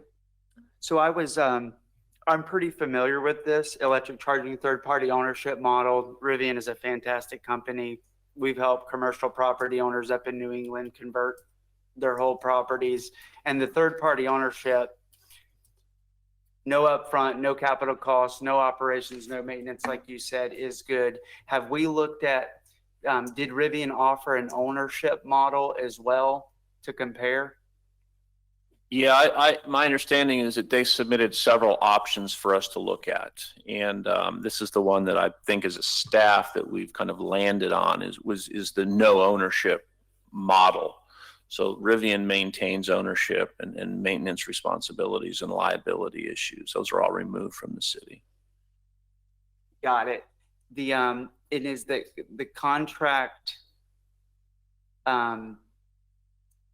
is that something that would come through council, or is it just an operating? I would like to have a chance to look at it, because I think it's first, let me back up. I think this is great. I 100% agree with you on it's time to, we shouldn't be. we don't need responsibility. Yes, put out the Clipper Creeks have allowed us to get some, 8, 7 of them. I think it seems like rough numbers, less than 10 level 1 chargers. These would be, I think, level 2. They charge much faster. I mean, I've got people that said, I love going and play racquetball and Cape Canaveral and I get my car charged for free. You know, they live in Merritt Island or Melbourne. At that point, it's, you know, a chuckle, but then you come back and you're like, well, we're not mailing gas cards out to people, you know, so it's the sooner the better to end. But, you know, if anything, I think we have a reputation that we're going to do it. To Councilmember Raymond's point, something I was thinking about was, while we're not fully electric on our fleet, I mean, if anyone's going to pull off electric vehicles, Cape Canaveral has the chance to do it because we're 2 square miles. Sure, our deputies need to have gas powered or long runs, and maybe for redundancy, we have a code enforcement needs to run to Orlando or something, but these things are going 400, 500 miles now on a charge. And to think that we eliminate the gas line item expense and we can charge internally, the Clipper Creek units, keeping those, I think is an opportunity, because I don't know how many we have, but even if we were to if we can keep them and maintain them for our own vehicles, Well, unless we don't own them anymore. we do own them. Okay. The proposal is to replace the ones that are in service now Yes. with the Rivians. So we would still own the units, they just wouldn't be installed. Right. So what I'm saying is once you got to it's every parking space I get, it doesn't have electrical running to it. So we upgrade to the Rivian phase 2, if any electrical amps or upgrades, but those remaining Clipper Creeks, we can run conduit and wire to other parking spaces theoretically, right? If we wanted to keep them or sell them to another city or. Yeah, I think it becomes a little problematic to leave them available to the public free to use while No, I'm Rivian's out talking there. about for our fleet, use the Clipper Creek. So in secure facilities. Like, for example. Yeah, or they've got, I think you can add some locks or some mechanisms to Have a it. code or something. Work out the security where people can't steal. But we don't need rapid chargers because these code enforcement trucks and things or whatever they're going to be sitting overnight, right? So we can have a trickle 12-hour charge and be fine to where, you know, one statement is that if we keep the existing infrastructure, that we could use those for another purpose internally. That's a win-win. Agreed. We just get more life out of them. I think as soon as we don't have the ability right now to turn off the freebie, but honestly, what do we think the time is until we would get something installed, assuming we're not in your way? Meaning,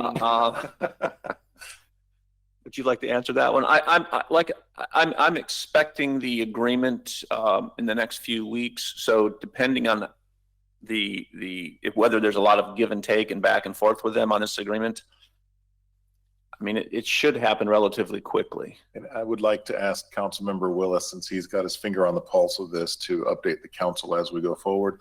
Because having your feedback on this is very helpful for us as we march forward on this. And I know he will. the reason I was asking Councilmember is if it's 2 months, I mean, do we put out of order? No, we don't lie. I mean, like, do we continue to do the freebies, or are we okay with just letting it run its course? Are you saying in the interim? Yes. Why would we pull them out in the interim? Because not pull them out. Turn them off from public use. No, I wouldn't Brian, want the to, timeline. that's not my purpose. But, no, I agree. The people who are most capable of paying for their energy are the ones that own electric vehicles. And that's the way we should go. We, like you said, we're not mailing out gas cards. Mm-hmm. So I think it's time for us to get out of that business. But once we have a replacement ready to go in, then we turn off the tap. Okay. We'll just put a tip bucket out there under the electric. Good luck with that. All jokes aside, the sooner the better. It's awesome news. I'm excited about it to know that. So from a revenue stream, this will be a new revenue stream for the city. I really want to look at the ownership model. I'm not saying, I think this is a new place for us, but if we're charging a fee, Anthony, does that open up when we're charging? I mean, we're essentially, We don't know. I don't know how it's structured, but We're not charging. is that so when somebody goes and they swipe their card to charge, or it goes to their app, Goes to Rivian and then Rivian pays us? on a kilowatt hour basis. They're reimbursing us for the kilowatt hours. So it's spinning our meter. I mean, they're using FPL. We're essentially reselling. The flow of electrons flows from our meter to that car. Rivian administers the bill, and we sell it at a rate, right? I mean, however you word it, or we are reimbursed for a rate. Does that trigger any kilowatt hour sales or fee sales? I'm not sure what you mean kilowatt. We charge for, if we're selling, you can't sell electricity in, it's just funny to me because it's illegal to sell electricity in Florida, but this is technically selling electricity. And so it's like, are we going to trip anything on the fact that we're providing a service, a fee for service with the sale of electricity, or for? I don't believe that's the case. I mean, this model's being used around the state. We're not receiving compensation directly from the user. We're getting reimbursed by the owner, Rivian, the company, right, that owns the Yes. meter station. So it's a business transaction between the city and Rivian. I'm sure they have other motives for doing what they're doing, but we're not like charging electricity directly with a customer. We just agree on a rate that happens to be informed by the kilowatt hour. Yeah. Like for And it example, is, it was a kilowatt hour rate, that's how they did it? Interesting. Yeah, I'm just shocked FPL's not screaming, because they have their own program too, but either way, this is Yeah. great. I don't want to go down that route. For me personally, I'm good. I think we have alignment for the most part, and there's other companies out there. That's my only final comment. Rivian's great. Rivian actually started in Florida. Jared started here. His dad, Senator Mayfield, related, I think, to him. Controversial character at the time, a good person, amazing company. They got a grant for $2 million, the state of Florida did, to start up manufacturing here. They packed and went to Ohio with Florida money. And so, but they didn't break any rules. It was just big Ohio, auto hub, industrial plant opened up. They went there, and it's good to see they're coming back to Florida, because I think Floridians had high hopes for Rivian, and they wanted to see manufacturing come here. Even though it's in Ohio, it looks like they're trying to roll out their infrastructure here. But Zach knows all the companies. There's a couple other ones that were very competitive too. So, yeah. Any more, Council? No.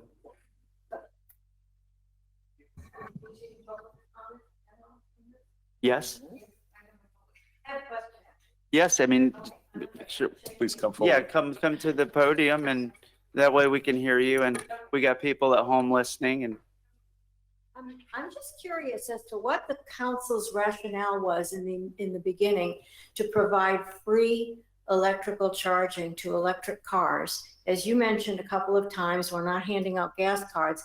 Well, what was the rationale for essentially handing out free electrical charge that ultimately, I think we're paying for it as taxpayers? We're paying the bill, right? The electric bill? I'm not clear on that. my quick spin to answer you and all that staff was to create that adoption, and to let people, encourage people to buy electric cars for a 2 to 3 year period. Yeah, that was it essentially. It was under a different administration, but you're correct. The council supported the development of the industry while it was in its infancy in this area, and that was the way it was chosen to be done. Councilmember Willis's point is All right, enough of that. Time has come that we need to not be paying for that anymore. I believe that there wasn't an option. There was not an option when it was instituted. There wasn't an option. There were some it certainly has. I don't think that there was. 2016, I think, is 2017 is when the library was the first one, right? I That was believe so. installed. Yes, It was the right there. library. The first one I thought was right out here at City Hall. No, library was before that. Library Okay. was I first. Then I'm- just remember don't- Councilmember McMillan. The library. Yeah, I think it was. To be electric car friendly and to say, if you drive an electric car, this city, you can come charge up at the library. Okay. That's, Do we have any idea how much has been expended since that very first time? We did not track that. No. I think that there was some grant money involved with that too, if I recall. We haven't tracked the usage of it in kilowatt hours though. We have to go back and look at the history of it. I got some basic numbers. I was trying to figure that out. Yeah. And it was based on assumptions because it's not separately metered. So there's no final way. But if you assume a car, I think $7, $8, $9 a charge. And then we had to figure out, well, what, 2 a day, 3 a day. It was really difficult, but I think Zach might have ran some estimates for it. Well, the other question that I have also has to do with something that you mentioned just a few moments ago, and that is that you've overheard people from Merritt Island and other communities coming in and saying, gee, this is great. I could play pickleball and charge my car at the same time. Well, wasn't that put there for the citizens of Cape Canaveral? And what is in place to prevent others from using it? I mean, it just doesn't seem fair to me. That's my point.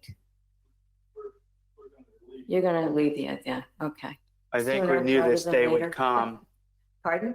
I think we knew this day was going to come. I mean, Yeah. electric cars, now Yeah. that like Rivian has a truck. Americans love their trucks. The F-150, most popular solid city manager drives an F-150. Yeah, they are. But I think that we're starting to see the usage go up, that now it's, Yeah.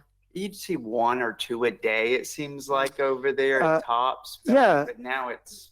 So anecdotally, I used to be the liaison with the library. So when we're talking about cars parking at the library, we all pay through our county taxes, but the library pays the electric bill there. So it's county taxes. So when that was installed, they were like, hey, we're going to have to pay for that. And originally we said, well, let's track and see if there's any difference in your electric bill. Not once the whole time they said, oh, we've seen a difference in our electric bill to warrant them coming back to the city and say, hey, by you guys installing this, our power bill went up even 1%. They just, that never came back from them. So let them park at the library. Okay, all right, that answers my questions. Thank you. Thank you. Okay. Thank you, Andrea. Council staff, any more on this one? Consensus, I think, is we're all looking forward to it. Thank you, Dave. Thank you. That's exciting. And thank you, Councilmember Willis. Number 15, sidewalk needs an assessment plan and evaluation tool submitted by Councilmember Willis.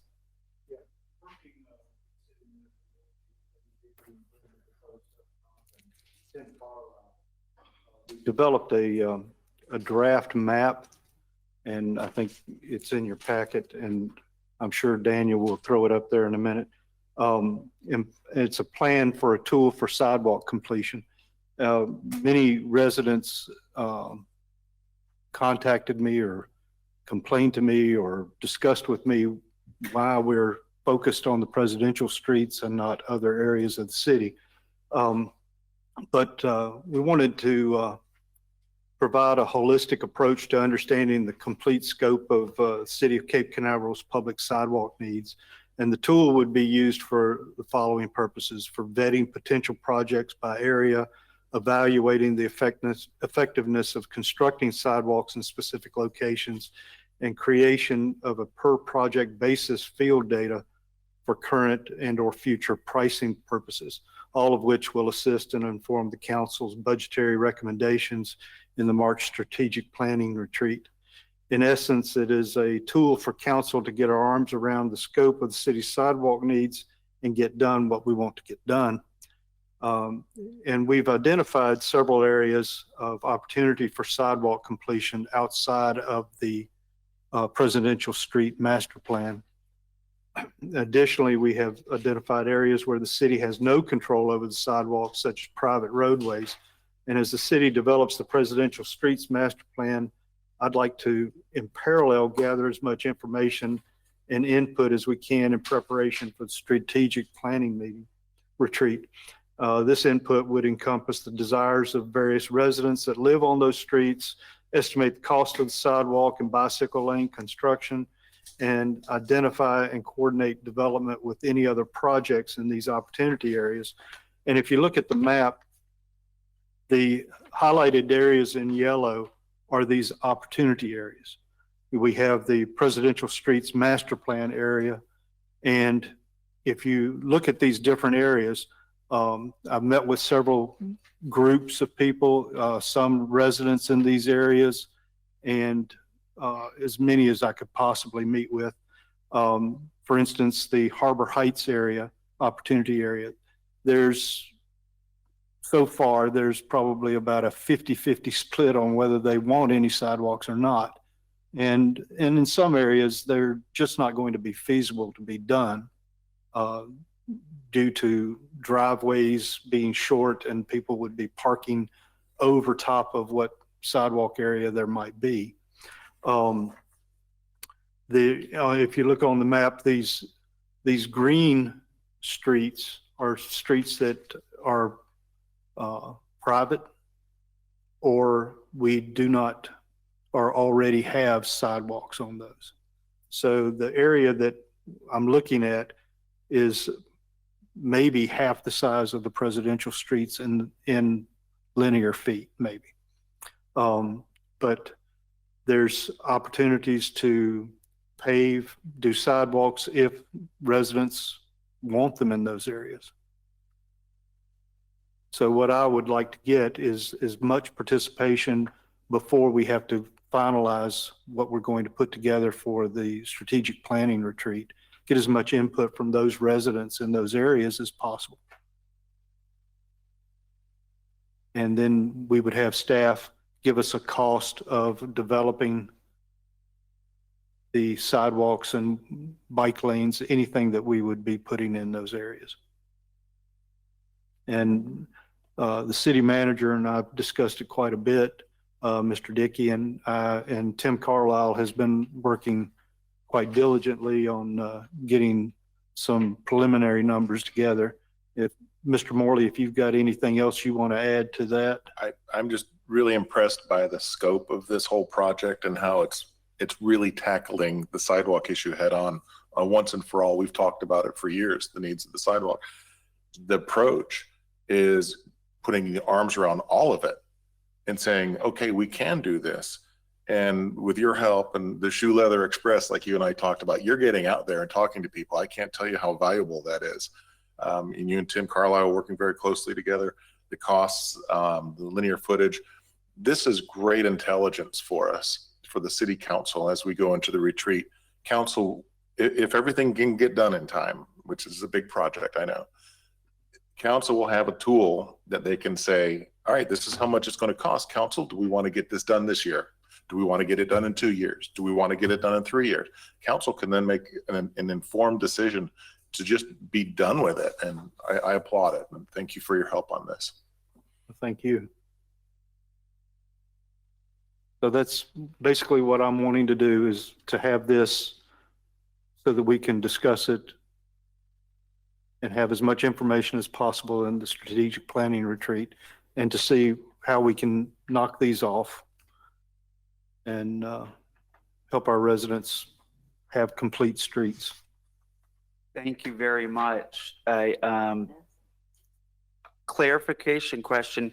When you say tool, obviously we have the printed map, but I'm seeing, is this a GIS, like an S3 map? Because we had one for sidewalks. It was kind of, it went over 3 condition types: incompleted, complete, or needs Well, repair or something. we're- Is that built off this? Well, Tim Carlisle and I, with the city manager's help, are working on a spreadsheet Mhm. that is going to have the recommendations for each area and potential costs for those. But I guess the It is tool, is this something that I can log on as a No. citizen and zoom in and see the layers and the different legends? We can translate it into GIS working with that map. Currently, the project does not include the GIS component, but we can certainly make that a part of it. This was more a tool to get our arms around the scope of the problem and how much the whole problem costs. I understand, and I think that's, yeah, the work product that'll come out of this is a spreadsheet. I understand. We'll be able to quantify the amount and the priorities and put some metrics around it. It's fantastic. One thing that we talked about GISing with the stormwater and Jim and other things, but I'm equally excited about that. I'm reading this bottom here. This is an S3 program, the OpenStreetMap, which I'm familiar with. If we can make this accessible to the public, set the controls, the locks, that this is very valuable. Just take the targeted focus areas, but the fact that you can look at this and you can see private, it's basically a sidewalk ownership map. I can tell you who owns what sidewalk. That's a great resource for the community to say, hey, why don't you fix that sidewalk? I'll tell you, it's not ours. And you can find this information out too by logging on, turning on other layers. And so my hope is when I read tool, I thought that this was a great citizen engagement tool, and for council and for staff definitely needs it and probably already has it to do it. And then after we decide on projects, which is great, we could show this and say, hey, here's what council decided on. We're, coming to a sidewalk near you, 2023 budget, this will be approved, or 2025 budget. Yeah. And so I guess the communication side, that this is great because it's going to be a great communication tool for us, help us make good decisions. My only question at this point is, what are the criteria? It sounds like you're going to be measuring citizen desire as a criteria. Yes. Cost is obviously going to be a criteria. The condition, we have a lot of that data. Is that going to be, that's obvious. Tim Carlisle has already put a lot of condition. that together already. So the map originally was just a draft so we could represent what was there and what needed to be done and what we didn't need to even touch or could touch. And I've taken a look at the spreadsheet, and I can tell you every sidewalk that doesn't exist tells its own story. You can't just say all of the reasons right now. And the project areas will have, and I've already seen it, they're being built out with so much detail. For instance, this side of the road, it makes sense to put it in on the north side of the road, but not the south side of the road at this time because those houses aren't even developed yet. So there's a lot of custom work that's being done on this. And when it's all done, when you see the spreadsheet, you'll have access to all that. Mayor, to your point about GIS, I think that's a great idea that once council decides how much of this they want to fund, then I think we've now created the plan in the budget. At that point, I think we make it a GIS thing so people can see what the council's planning to do, what the council has done, and what's not going to get done. So they'll have access to all those layers. I think after it's approved for budgetary purposes, I think that's when we bring in the GIS component of it. Yeah, GIS, I've talked to Dave about this and working. I mean, if you've ever seen other cities with bigger budgets than us, Boston, Atlanta, I mean, it's an amazing resource on, seeing valuable information about where projects, I mean, you can communicate everything we do is around visual maps, and I've talked about it. We've been hollering for sidewalks for a while. Thank you for helping and putting the resources together to approach this in a very rational way. So Well, Mr. Mayor, another ancillary benefit of this is we can also incorporate any other needs in those areas that might be potential, like stormwater issues that we know we can tackle it all at one time, or possibly Digging tackle the it all at ground one. up. Yeah. Great. Mayor Pro Tem? I have a question. So is the plan to have this all ready for the strategic? The plan is to have as much ready as we can. Again, when you're trying to talk to citizens, as many as you possibly can. Some aren't there, some don't want to talk, some rent, and you go talk to the people that own the place. So I'm getting, anyone, anywhere in these areas that wants to talk to me about it, I will be there. I just, I've knocked on doors, I've met with people, I've had several groups contact me, come talk to us, and I've done it. So anybody else that knows anyone if Ms. Kellum in Harbor Heights, I've talked to quite a few in Harbor Heights, but clearly not all of them. Anybody that wants to talk about it, I'm willing to come. But the goal is to have the spreadsheet ready so that we know what these things might be costing. And we can look at the areas that if, for instance, there might be a area like Holman Road opportunity area, they may not want any part of it. And then obviously we, as a city council, can say, well, the residents of that area didn't want it. So it got struck off the list. And we would have that tool. We would have the ability to know who wants it, who doesn't, and what it's going to cost for those that do, or what it's going to cost the city for those that do. So are we going to have the presidential street master plan for the strategic retreat with the costs for what we're looking at there as well as this? The presidential streets master plan is so much more than just sidewalks. Yeah. No, the answer is no. What you will get at the retreat is an update on the presidential streets plan, including the survey results, which I think are outstanding, the numbers we're getting on survey responses. But the presidential streets was pulled out of this, Don, correct me if I'm wrong, because that's so different from everything else that we're talking about here for sidewalks. It shouldn't even be considered in this effort. Right. It's a much vaster effort with presidential streets. Well, this effort basically came from several people contacting, saying, well, you're focusing on presidential streets, but you don't care about us not having a sidewalk. So, well, we want the city to know that this council, this staff cares about the entire city. Everybody, we want the entire city to have the same type of amenities, the same type of infrastructure. And I think this gives us a reasonable way to say, we're trying to do that for you. Right. I think it's great and it's really needed. And while we're looking at sidewalks, we're also going to look at the infrastructure. Well, anything that, it would be my hope that anything that is going to come up that would be involved in those areas, or we would justify it or qualify it to see if it's something that can be done in parallel. Right. I think it's great, and we've been wanting to do this for a long time, so it's really good. Thank you. Councilmember Davis?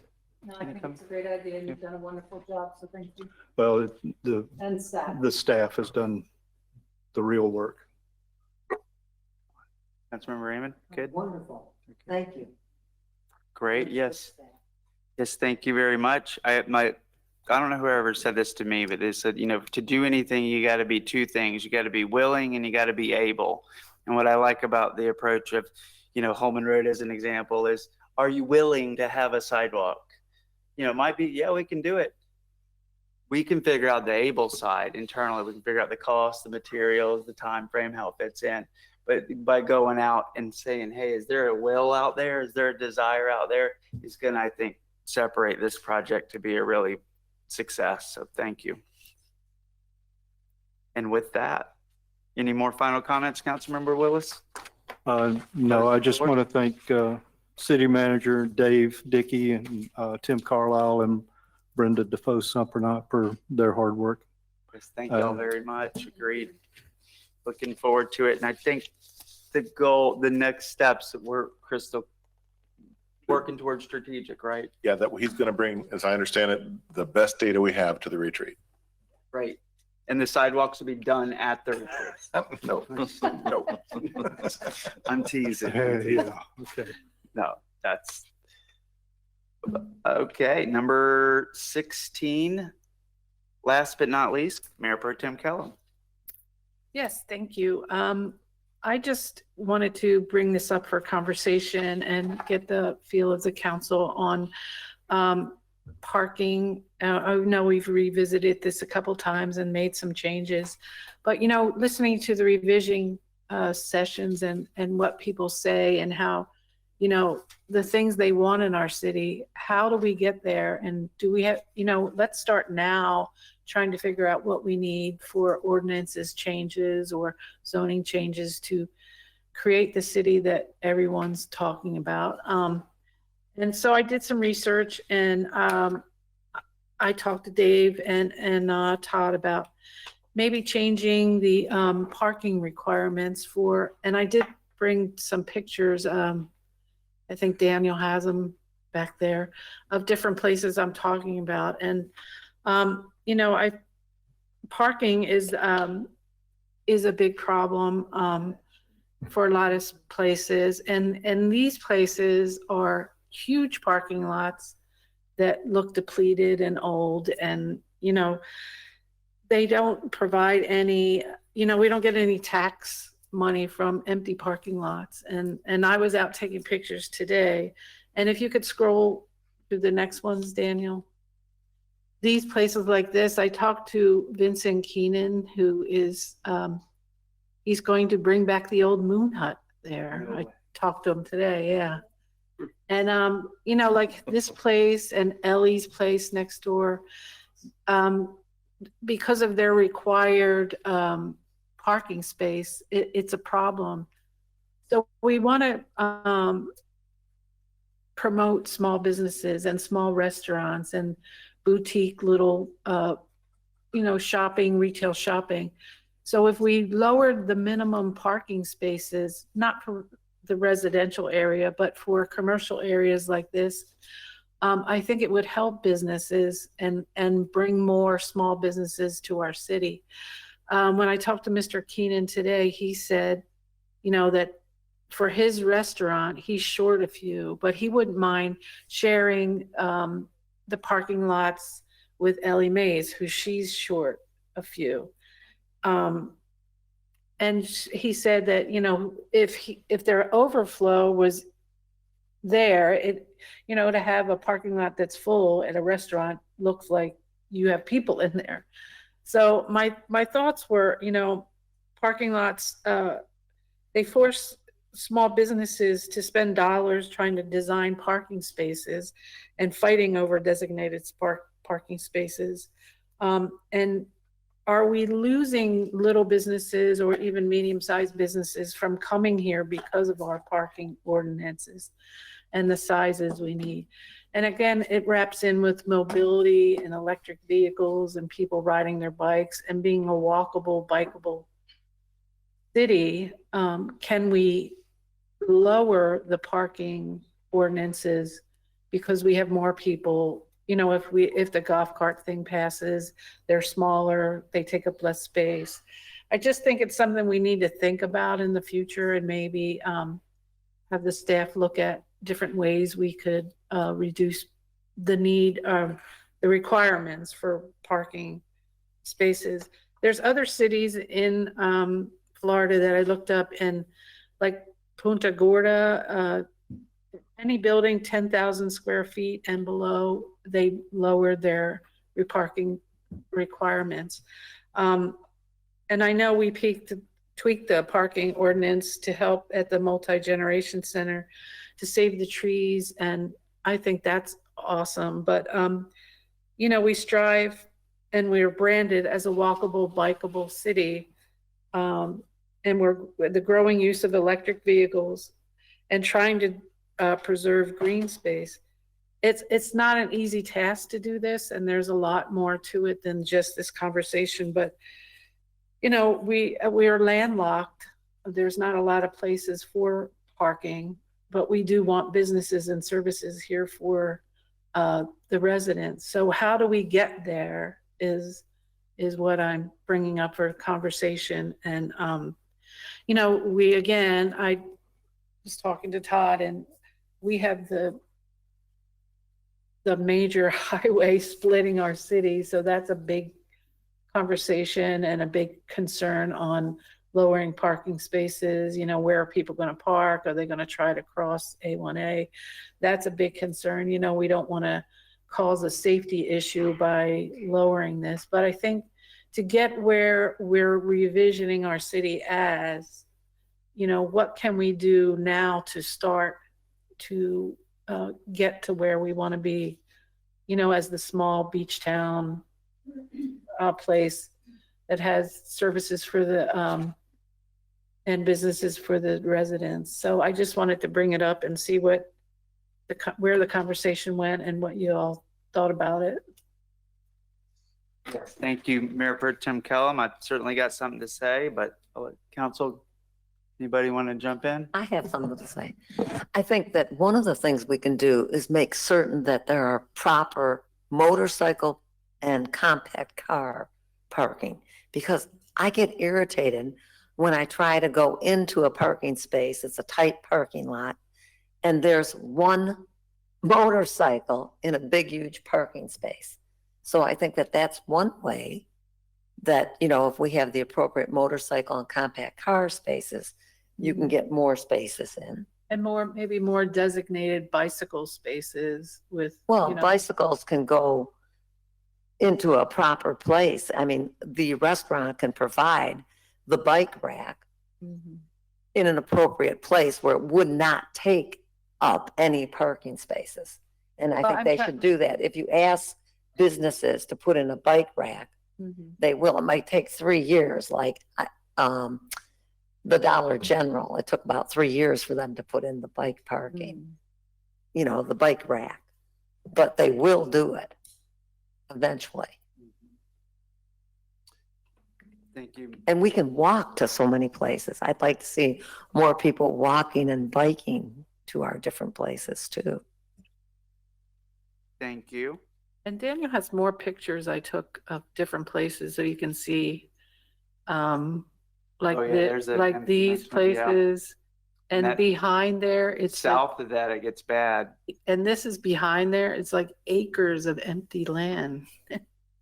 You know, where you know, if we didn't have parking requirements or how we could do it, you know, here's Ellie Mae's and the little thrift stop, and then there's the restaurant here, and behind that, and then there's, I don't know what you were doing there, Wes, but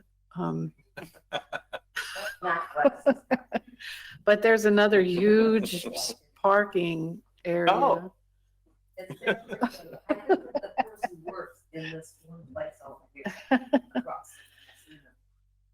But you know, When this we is went to land, Wizard if there Cross, was he does. shops there or, you know, some kind of thing that we would, I didn't even that would see it. increase our tax base, you know.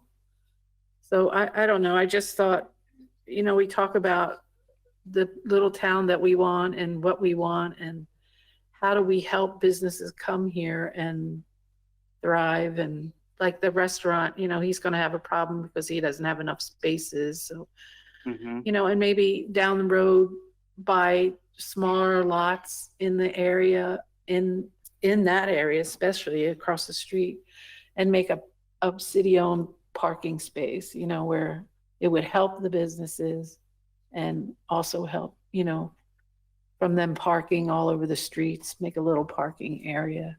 Just things I was thinking about. Great. Thank you.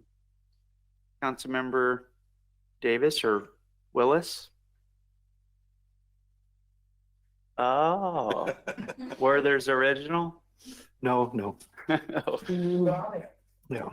Yes, it helps. No, I really don't have any questions. I was just trying to think of places that, unused areas, or like, where Preacher Bar and,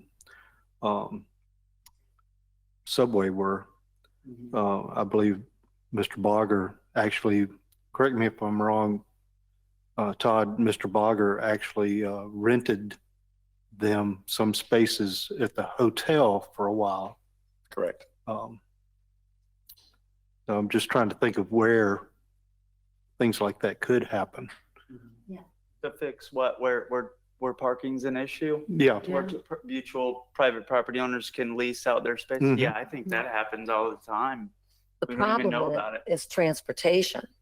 I mean, we have a small city, and if you put people all the way down to Center Street, how are they going to get? I mean, they can take the shuttle or the bus, of course, but everybody wants a private car. The problem is they are not going to walk down to Moon Hut or Ellie Mae's. No matter like a parking garage or a centralized lot. No, yeah, they're not going to probably walk down there. That's the problem. I'm just foreseeing a problem. There, like across the street from here is a piece of land, and there's a little small section. And, you know, if we put like one parking spot there, that would serve as this business, lamppost, Ellie Mae's, and the thrift store. You know, that would help them all out. Us parking. Shared parking, okay. Shared Mhm, parking, yeah. I see. Is it But I'm on the not other talking- side of A1A? I'm sorry? Is it on the other side of A1A? Yeah. No, it's not. No, it's right across the street from Moon Hut, right there. It has to be close enough. Councilmember Davis, anything? As I know we're just kind of talking about it. But No, I understand where Mayor Pro Tem's coming from, and it is worth thinking about and trying to decide and see what we can do. Could I ask staff what the current code is for parking spaces per restaurant seats, or what is? Yes, it's currently one parking space for every 3 seats or bar stools. And if I could add a couple more things, I'm being cognizant of the time, Mayor. We're almost at 10 o'clock. Most of the problems that I'm hearing we're talking about are restaurants and serve bars and that type of thing. And I agree with Mayor Pro Tem Callum that there is some pressure we're getting from that. So part of where that pressure starts is at the state level. When you get a full alcohol license for serving alcohol on premises, to get it at a reasonable price, you have to get the 150 seat license. That's the state requires 150 seats. To get 150 seats in a restaurant, now the city code is going to say you have to have 50 parking spaces, 1 per 3, right? And that's where these places like this are challenged. So the pressure starts at the state level to get an alcohol license, the more inexpensive one. Yes, there's a lottery. You can get a very limited amount of less than 150 seat alcohol licenses, but they're very expensive and they're not very often available. Most of what we see is the 150. So that's where the pressure starts. So if we're talking about relieving pressure, we look at the code. The first thing I would suggest is let's take a look around and see what other cities do. Do they have the 3 per 1 rule like we do? Or is there another model out there for restaurants and bars that we should be looking into? So there's one thing we can do. The other thing we can do, which was alluded at, and I thank you, Councilmember Callan, with Mayor Pro Tem for bringing this up, is about the shared parking. The city code used to allow a shared parking agreement between parties. The problem with that is there would be an agreement signed on a piece of paper and both parties would agree to it, and then time would pass. One of those owners would sell and they're gone. The new owner comes on and he says, I'm not gonna, go with that agreement. That stinks. I don't like that agreement. Now the other guy's left holding the bag. He doesn't have a place to park. He's got a code violation. So that was removed. We don't have shared parking agreement anymore. It's a bad idea. It created problems. But a shared parking easement, where it's recorded onto the properties, where both property owners agree to record an easement that we can have reciprocal parking like these two, if they were to agree to it. I would like to have the flexibility in the code that my staff could review that and say, that makes sense. We can approve that. And now that's in perpetuity, and it's binding on the successors and heirs of those properties. One can't just sell and then leave the other one holding the bag. So a flexibility to approve an alternate parking plan for good cause shown would be a nice tool in our city parking code. Thank you. And then we're just at 10 minutes. I would, if we adjourn now, I wanted to have the opportunity to talk on this, but I would like to keep this going next meeting. I'm a huge fan of eliminating the parking for the growth of our economy. We got a double F on the lagoon. If you had to say what's one thing that will provide economic development, make our lagoon healthy, get rid of the blight in the community, these are the biggest issues.